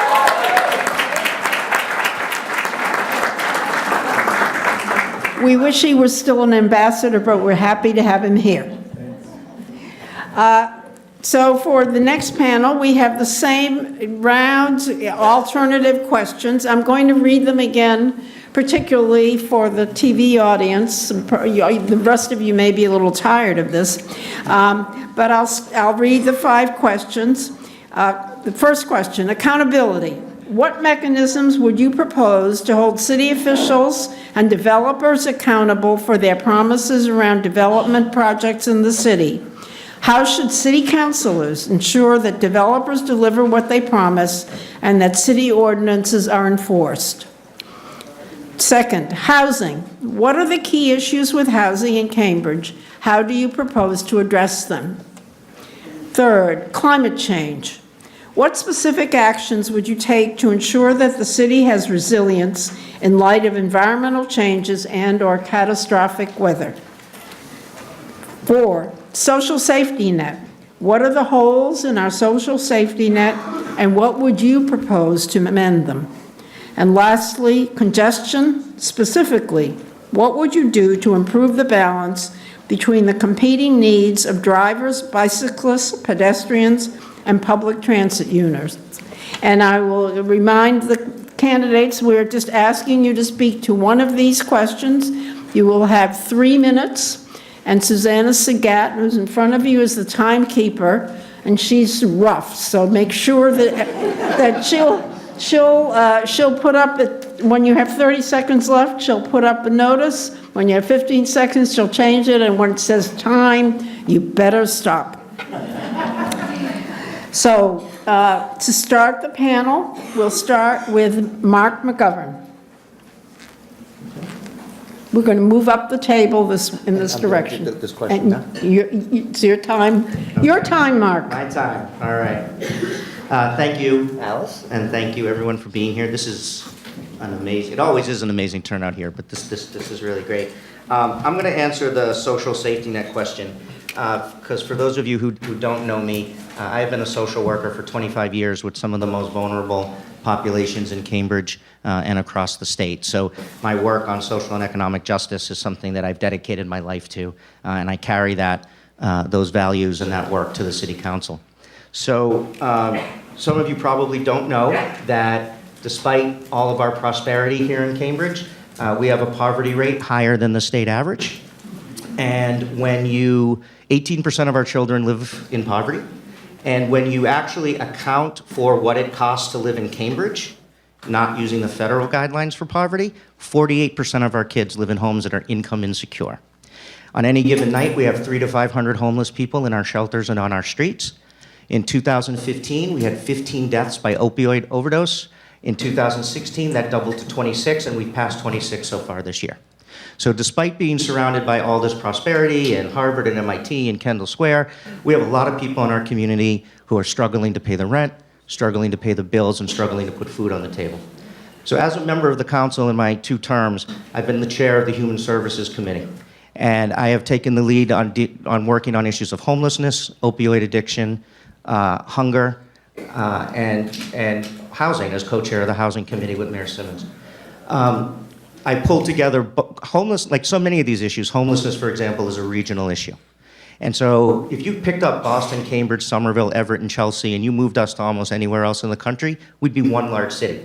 Here we're these little fiefdoms that are struggling with similar issues but never work together and never talk to each other on a municipal level. So I pulled together Boston, Cambridge, Somerville, Medford, and Malden to form the first ever Metro Boston Homeless Summit, where we've been meeting over the course of the last year to talk about how we can work together as a region to address homelessness. My office, as the vice mayor, is about to issue a report on opioid addiction, not just looking at it at the state level, but looking at it in Cambridge with a list of recommendations that the city can take to help address that crisis that is ravaging our country. I've also worked long-term and short-term goals. So around homelessness, it's about housing. But short-term goals are, I worked with the city manager to get $250,000 in the budget to open the city's first warming center for the homeless, so that people who can't or won't go to a shelter have a safe place to go at night during the winter. I've also done a ton of work on immigrant rights, because we have someone in the White House who is destined to attack some of the most vulnerable people in our community. I appointed Manny Lasardi right here in the front row as my liaison for immigrant affairs, so that we have people on the ground working to help the most vulnerable in Cambridge. So those are the issues that I have worked on. I will continue to work on those issues because they are my life's work. Thank you. Thank you.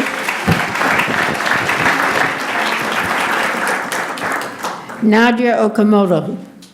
Hi everyone, I'm Nadia Okamoto. Thank you for being here. I know this is the 3rd panel, so thank you for bearing with us. So I'm going to answer the accountability question, because I'm running on a platform focused on preserving economic diversity and pushing forward housing affordability. And zoning and development very much intertwined with that. And when it comes to accountability for developers in city ordinances and zoning and the city council overall, I think that there's a lot more we could be doing, not only by making concrete timelines and mapping out concept maps to map the progress of what we're doing and make sure that we're hitting all those deadlines, but make all of that planning completely publicly accessible, whether that be through digital communication so that citizens can check in and see exactly where we are on the planning process and the actual rollout of projects, but also when it comes to the planning process. And I think that we should have a digital and non-digital version for this for all citizens. I think that accountability is something that needs to be very transparent and accessible for all residents.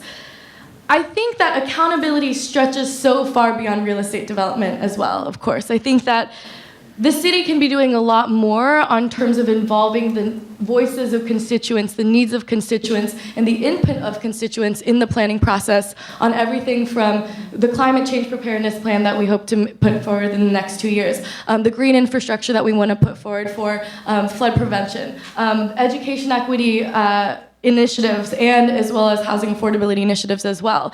I think that one of the most surprising things to me actually in canvassing around every day, my team and I have knocked on over 15,000 doors, so I see some familiar faces around the room. But in a lot of our conversations, I continue to hear this, oh, it's so great that the election is coming up, I know it is, but like, what is City Council doing? What are they working on?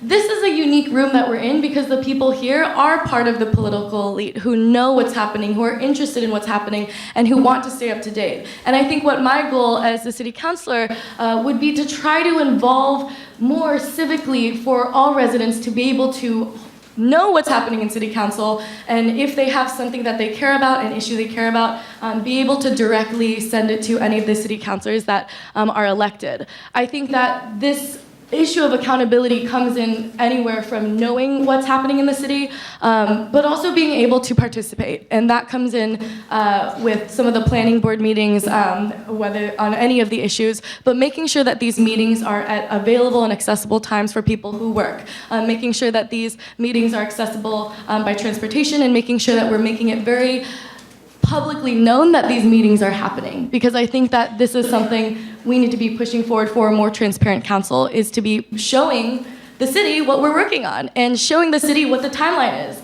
and showing the city how they can include their voices and participate in the conversation. And that's why I am being fully transparent with how I'm running, whether that be sending daily updates to the people who are following my campaign on what we're working on and how we're working on it. Thank you. Thank you. Dan Lenke. I was impressed by all the folks before who stood, so if I'm going to stand before you, I think I owe it to you. Stand before you. You know, every time I come to these forums, I have to share with the other candidates how I'm so impressed, and it's so wonderful that you each bring your gifts and your concern, your competency, because that's called upon us now in this city. I'm going to speak to accountability here, and that leads directly, that comes directly from what I just observed. The folks you folks are accountable. Now you have a chance to be, to what gets done here by your vote. Okay? That's the start. It's going to take some careful thinking, right? See who can represent you in the council. Okay, so I love the idea of an ombudsman person. I think that's useful. That's in the right direction. I will advocate for that. We need what we're doing tonight. We came here to Porter. Thank you, Lesley. Thank you, Sears, who built this. And life goes on, you know. And we need to be here where you could come over and see us and hear from us. We need to do that. Respectfully, I don't know how many meetings we ought to have in the council, maybe bless it once, in the chamber. But I propose we meet where you live. It's not that hard. There'll only be 9 of us, you know. But there's all of you who live it, you know, where you live and have your busy lives. And we need to hear from you. If we represent you, that's what I mean by accountability. We can't just say it, okay? We have to do it. We have to listen. We have to participate. And we've learned humans still do best live. Okay, thank you, CCTV, and surrounding Cambridge and the future. But here we are, and I'll be here afterwards to listen to you if you'd like. So that's another proposal that I will strongly advocate, that our meetings, the council meetings, are in the communities and of course well advertised and listened to and responded to with constant interaction, constant openness.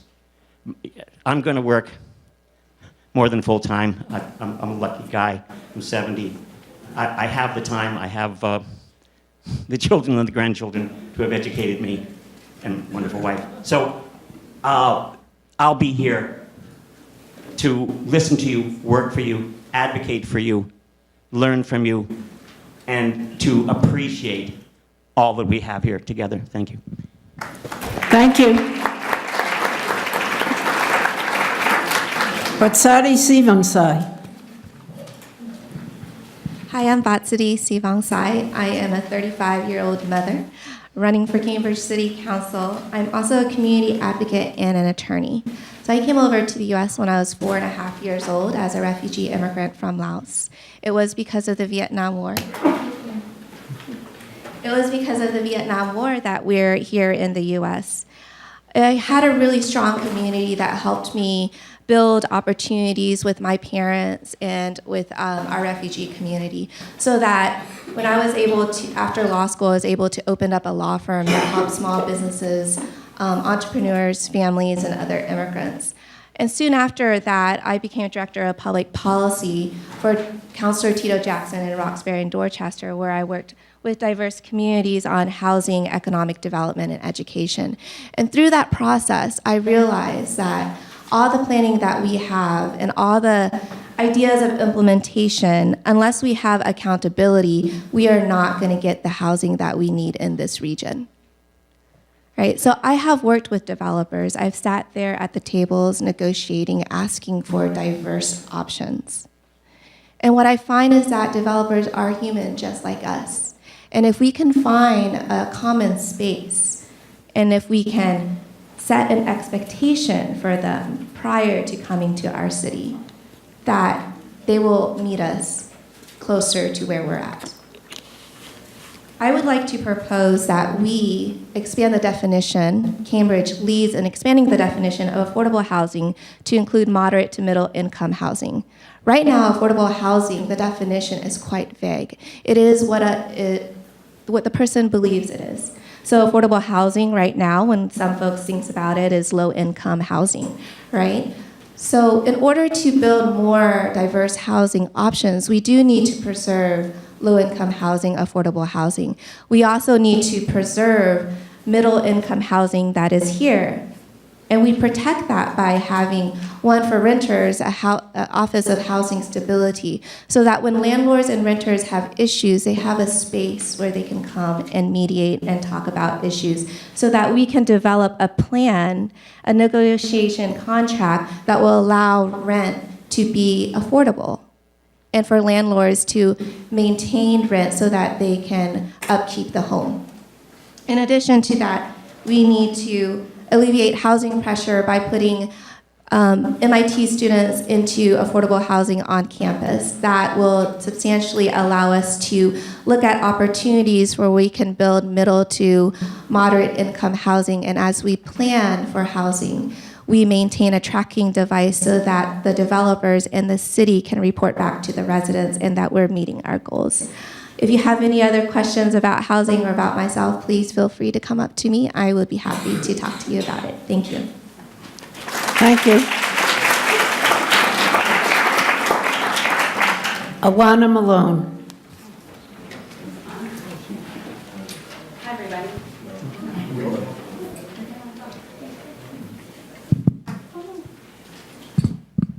Okay, technical difficulties. Hi, everybody. My name is Alana Mallon, and I am a first-time candidate for City Council, but I'm not new to civic action and community engagement here in Cambridge. As the former education liaison to the mayor, I spent 2 years getting good municipal government experience and would be ready to go on day one. As the founder of the Cambridge Weekend Backpack Program, which sends food home with 500 low-income students on the weekend, I have a proven track record here in Cambridge of taking concrete action in finding and filling gaps in social services. So the question I'm going to take tonight is of how I'm going to plan to fill gaps in social services. And my idea and one of my platform pieces is wraparound services for our kids and families. And my vision for that is putting together with the Department of Human Services a dashboard of services and resources that exist here in Cambridge so that we can connect the kids and families who need them right there. we do not currently have a mechanism for tracking all of kids through K-12 to make sure that they don't slip through those cracks at those difficult transition points. So when I'm talking about wraparound services, I just want to give you an idea of what I'm talking about. So when I was in the mayor's office, the Kennedy Longfellow School was considered a level 3 school by the Mass Department of Education, which means that they weren't meeting their benchmarks and their scores. So they called the mayor's office and they said, we're going to do what we can with our teaching and instruction to bring those scores up, but our families need more support. They need our help. So we did 3 things right away. First, we put in the Cambridge Weekend Backpack Program and started sending food home with 50 of their most vulnerable students. Second, we put in a food market each and every month, which we brought thousands of pounds of food, set it up like a food pantry or a food market. And all of the school community, teachers, staff, parents, everyone can come in and shop the free market. But we also brought in resources that exist here in Cambridge that needed to be connected to those families. So fuel assistance, Comcast Digital Essentials, Cradles to Crayons, to make sure that kids and families were getting what they need right where they needed them. And the third thing that we did was we made sure that every kid that qualified and got into an academically rigorous summer instruction program was able to go even if they weren't financially able to go. We went to the school department and scholarshiped those students because I knew we couldn't deliver those students to teachers in September when we knew they were behind in June. So I know when I talk about wraparound services, that's what I'm talking about. And three years later, I'm happy to report that the Kennedy Longfellow is now a level 1 school. And most of that has to do with our amazing teaching and instruction there, but it cannot be overstated what can happen when you wrap your arms around families and say, we see you, we care about you, and we want you to succeed. So I hope that you consider me for your #1 vote this November 7th, so I can put that vision into action and continue making it a positive change in our community for our kids and families. Thank you. Thank you. Our next candidate is Adrienne Musgrave, and I want to thank her. She changed her panel because she thought they were imbalanced. That's right. As a Libra, we always seek balance. I've been in Cambridge for about 10 years and actually always in the Porter Square area, so I am so happy to see you all, my neighbors here. I'm so happy for the many organizations that went out and flyered to make sure that people knew this was happening so you could get here. And thank you so much, Alana. That was an amazing story, and doesn't it make you just feel so good to live here in Cambridge? We're so lucky to live here. What other city has 2 world-class universities, the amazing talent of our residents, a really well-run city government with excellent staff and extremely well-funded budget? Here in this booming economy, folks, we have it all. So when you ask what question I want to answer, I don't think that the social safety net really hits it. I think we have to start talking more about economic mobility and opportunity. Because if we can't provide economic mobility and opportunity to all of our families here in Cambridge, what other city can? So I think it's incumbent on us to figure out how we marshal all of our resources, all the things that I just talked about before, and make sure that all of our families, regardless of where you start off in life, all of our families and all of our kids have a chance at success. One of my ideas for making sure that we do this is actually something that we already do, which is another reason why we're so lucky to live in Cambridge. We already do so many things really well. We just need to do them a little bit more so the impact is greater. We have a community engagement team, and it's 9 people with language and cultural skills to make sure that we can reach out to the many diverse communities that we have in the city. You probably know that there are over 90 languages spoken in our schools. We take on this diversity because we appreciate it and we value it. Not a lot of communities do that. That's yet another thing that makes us special. But we also know that not all of our families are able to participate in all of our services because of language, culture, awareness, other barriers like that. So I would like us to make sure that we fully fund and fully train our community engagement team so that they can become true advocates, supporters, and champions of these communities that we value so much and we want to see their success. We need to create stronger connections between their needs and what our programs are delivering, between what our school committee does and what they know and the policies that they're enacting, and also between what these advocates are saying and what we do here on City Council. This is a gap in our system that can be filled by a program that we're already doing, and we just need to do a little bit more. I think if you look at a lot of other programs throughout the city, you'll find something really similar. So I'm here, my name is Adrienne Musgrave. I am focused on making sure that everyone here in Cambridge has access to economic opportunity. This is the #1 issue for our country, this is the #1 issue for our city, and I will fight to make sure that we make this the #1 priority. Thank you. Thank you. Richard Harding. Thank you, and I'm so glad to be here. We've been to a lot of panels. This definitely is the one with the most. And happy birthday to my Libras, Mayor Simmons, and I didn't know you were a Libra. My birthday was Monday. 21 has never been so good. Thank you for having us. As if you don't know, I'm a 7-term member of the school committee running for my first time for city council, and I'm glad to be with you in your neighborhood talking about your issues. I think for me, this election, as we can see by who occupies 1600 Pennsylvania Ave, shows us that elections have consequences. And so I'm going to answer the accountability question, because I think for you, you need to think about who is best prepared to lead you in these times now and who has the experience to hit the ground running. This isn't training day. You need someone who can start from day one, and I know that I'm that person who can lead.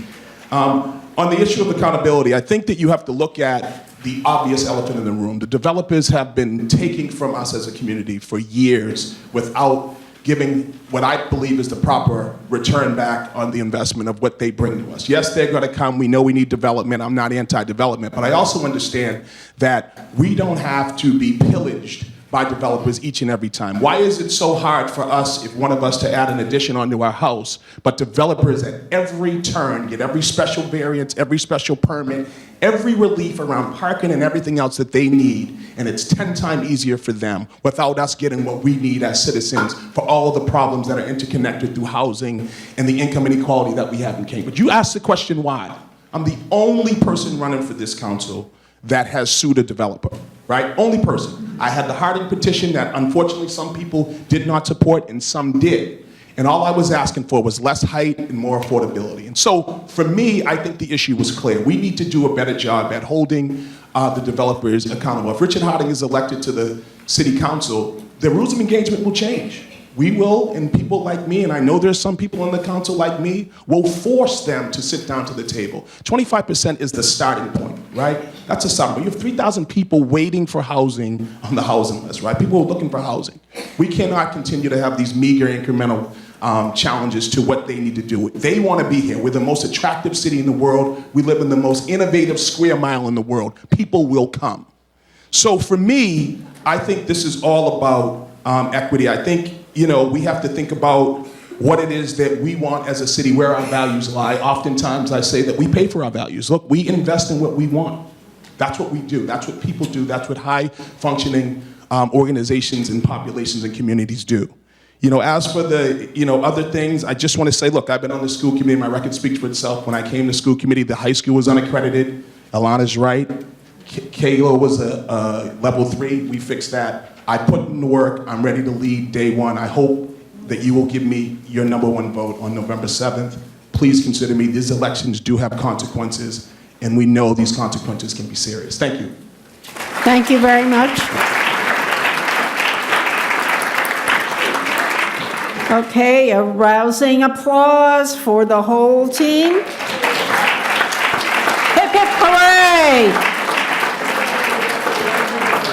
Now we're going to do the second question. The second question is, what do you bring to the City Council in terms of your abilities, knowledge, priorities, and consensus building experience?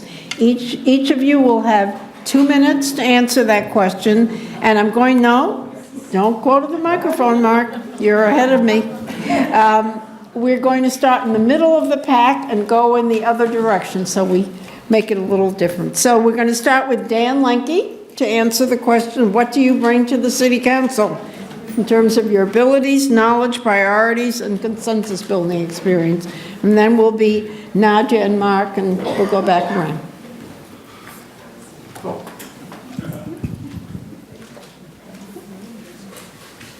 Okay.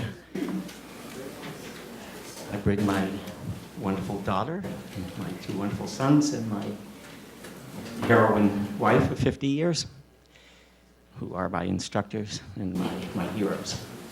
And 50 years living here. Before that, living in New York City, Vermont, Portland, Oregon, San Francisco, and places in between. And a family of 12 brothers and sisters who educated me how to necessarily get things done together.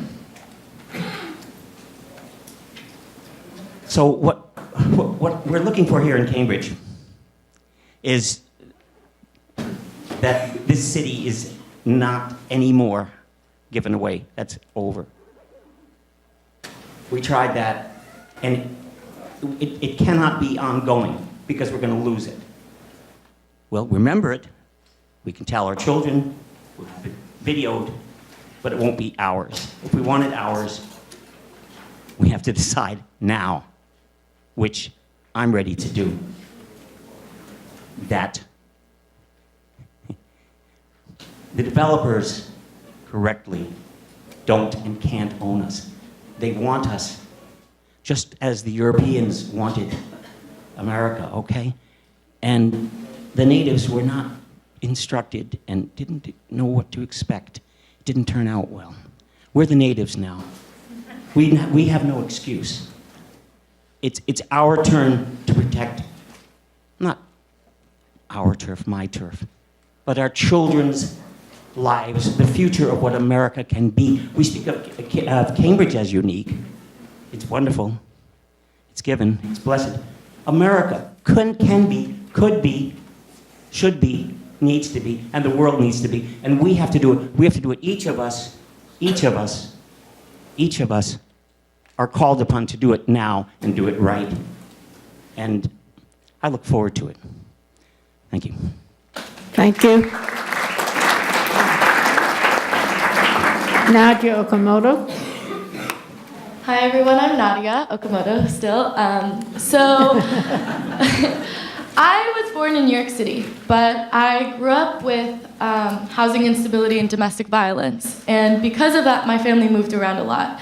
And we weren't very connected to my grandparents, or more extended family. So the people that were my family were my godparents who've lived on Appleton and Huron for decades. And we came here every few months, spent a lot of my formative times here throughout the years. And Cambridge was a safe place my family would return to regularly when we had nowhere else to go or didn't have a safe place, home to go back to. This city, I'm tearing up a little bit. This city was a home for my family and I, even in times when we didn't have a home or didn't feel like we're confused about what that actually meant, right? And that's why I'm running. I'm running to protect this concept of home for all residents, regardless of their race, their religion, their socioeconomic status, how long they've been here or where they're from. That's why I'm running. That's why I'm running to preserve the economic diversity here in the city. Housing affordability is one of the issues that pulled me into local politics because for me, I looked at the city council and I thought, yes, we're making some amazing progress, but these policies aren't really working. Like when you're talking to people who are living in public housing and there's this kind of sentiment of, yeah, I have a home and there's so many people, other people who don't and feel very fortunate, but having to travel outside of Cambridge to afford groceries and having to travel outside to live your life fully. And for me, I felt that what was missing was this understanding of the experience of what that's like to be housing unstable, what it's like to work multiple jobs or be a student and have to work jobs and go to school. And that was an experience I wanted to bring forward. And it was one of the things that pulled me into this and saying, we can't just be building affordable units. We need to be building affordable neighborhoods and cultivating the quality of life. And that means anything from, yes, making sure that we're promoting and supporting more sustainable forms of transportation. We're supporting more walking for all ages with benches along the sidewalks.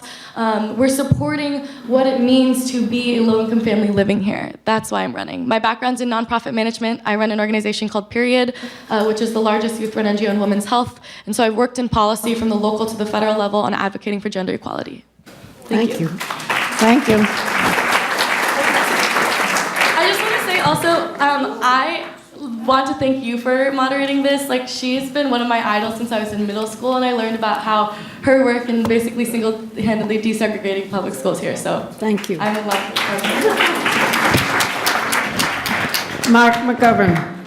Thank you. So before I answer the question, which is about collaboration and how people work together, I do want to thank Alana because I have 7-year-old twins who are in second grade at the Kennedy Longfellow. And they wake up every morning an hour before the bus comes, which I'm not so thrilled about, ready to go to school because they love it so much. So thank you for making a difference in my kids' lives. I appreciate it. Collaboration. Collaboration is a dirty word in politics these days. If you reach across the aisle to file bipartisan legislation, your own base turns on you, right? That doesn't just happen at the national level. That has trickled its way down here into local government and municipal government. I am the only city councilor who has filed major policy initiatives with every other member of the city council.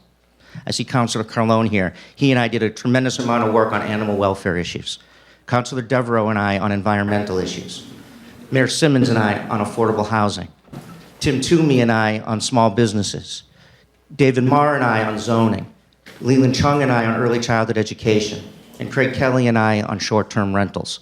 I bring my skills as a collaborator and a social worker to the council because you know what? If the council doesn't function well, I hate to say it, it's not anybody in this room who suffers.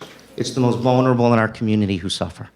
And so we need someone who doesn't just talk about collaboration, but has a proven record of bringing people to the table to make a difference. I meet with everybody. I don't care whether you've written a check to my campaign. I don't care if I'm your number 26. If you want to meet with me to talk about your life and how I can help make the lives of Cambridge people better, I will give you that time. Weekends, nights, it doesn't matter. I love this job. I love this city. And to have a chance to have a seat at the table to help shape its future and make the lives of Cambridge people better is what gets me up in the morning. This is personal to me. This is my community. Next to my family, I love it more than anything else in the world. And so we have to work together if we're truly going to be the socially and economically just community that we want to be. Thank you. I'm Mark McGovern, and I ask for your number 1 vote. Thank you.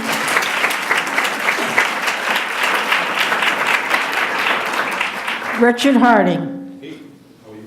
I think that, and you can find my brochure outside, I think that for the question, I'm sorry.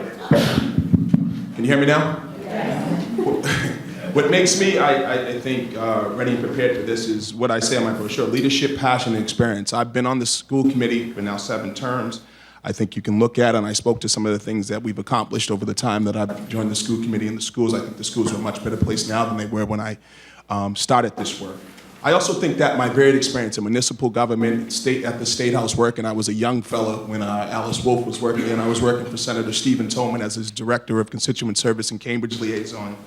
Working with nonprofits on board, started my own, the Port Light Foundation, my first job in the youth centers here in Cambridge, working with our young people as a coach for the Bay State Games. I think it makes me uniquely qualified to lead on the City Council. There are 3 open seats, and I think that with your help, I could be a sterling addition to the City Council now, and I think I would love to work with some of the folks here. But I have to say, for me, I can be your strongest advocate when I'm with you and your fiercest, the fiercest defender of the things that I don't think are good for the city. I've seen far too many instances where I think that some of the votes were in the bag, and I think that we need an independent, fresh look at how we govern ourselves in the city of Cambridge.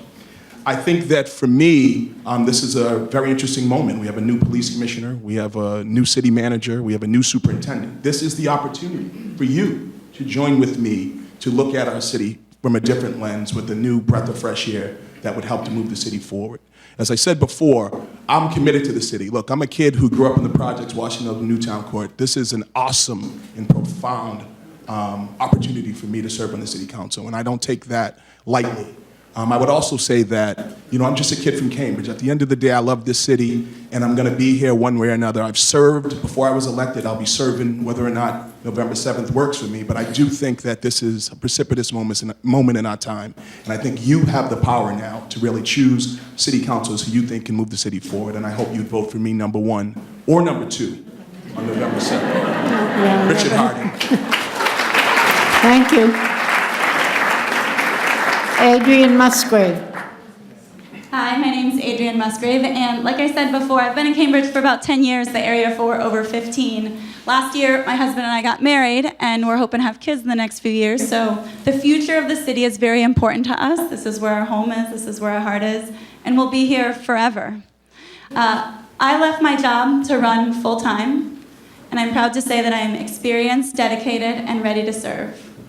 I wanted to make sure that I had an opportunity to understand many of the major issues that we're talking about here in Cambridge. So I've met with community leaders all across the city, and you probably won't find a new candidate who's as informed as I am. I'm not new to public service. I started my career working for John Kerry, then Senator Kerry, in his Washington, D.C. office as an intern working on veterans issues.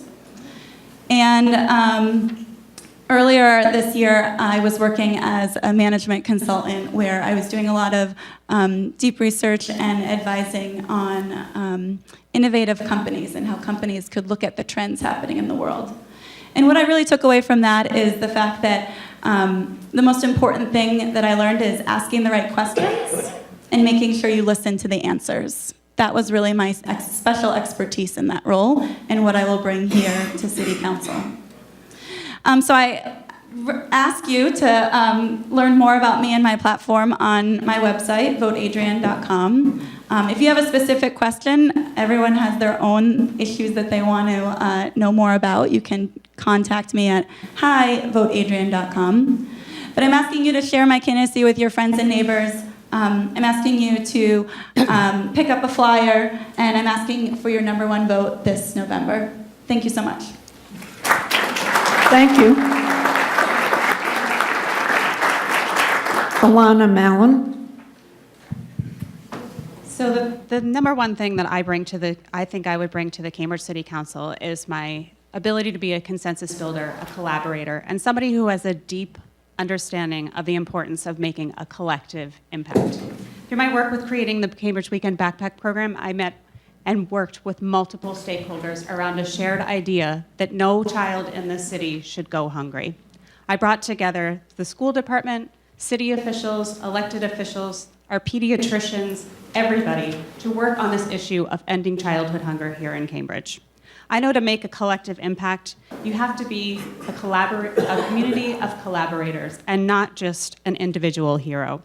And my collaborative work with the Backpack Program didn't stop here in Cambridge. I've had the privilege and pleasure over the last 4 years to help other communities here in Massachusetts start and expand their own backpack programs in their own communities. Somerville, Salem, Watertown, Weymouth, and this year we are piloting the backpack program in the Boston Public Schools. I worked with the mayor's office last year, all year, to make sure that that happened. Because I know that childhood hunger doesn't end at our city's borders, and neither do a lot of our persistent problems that happen here in Cambridge. If we're talking about housing, we're talking about safe communities, if we're talking about transit and traffic, all of those things have a regional impact, and it's going to be really important to be electing people who can be collaborators and community building right here in our community. And I'm really excited about bringing those skills to the Cambridge City Council, and I think the time is now to bring those strengths and my experience to the Cambridge City Council for all of the residents here in Cambridge. I ask you to, if you have more questions about me, I have a website, alanamallon.org. Please check me out and send me any messages. I would love to hear from you. And I would love to have your #1 vote on November 7th so I can continue making a positive impact in our community. Thank you.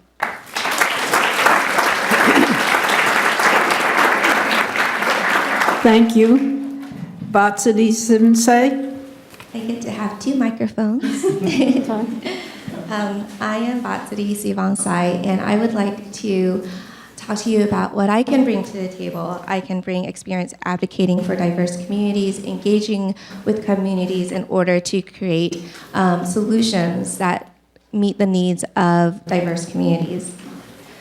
As you know, I am a former refugee immigrant, and growing up, I really understood that I had to overcome challenges with my parents and the community.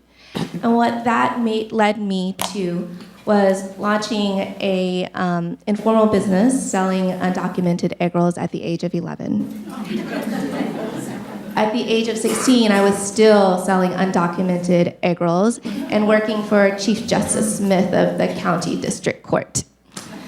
Later on, I was an intern for Federal Senator Ben Nelson, and then I went on to teach English in Paris. And all of that was because I had to seek opportunities for myself. My parents did not speak English that well. I grew up translating for seniors and elderly folks and immigrants at doctor's office. And through those experiences, I got to see the multi-perspective of all the systems, healthcare, education, economy, and really politics as well. Because as you know, I came over to the US because of the Vietnam War. Engaging in the community in Roxbury and Dorchester gave me an opportunity to mediate an election for public housing to stabilize the tenant council. I also helped organize a community-driven effort that brought over 150 community leaders. That is a record of my consensus building. And it all is because I rely on the community to tell me what the needs are, and I take those ideas with the community to create solutions. I would love to talk a little bit more about what I can bring. I hope that you will vote for me for your number one and go to votscity.com to learn more about me. Thank you. Thank you very much. Well, I think that's it. Okay, a loud, rousing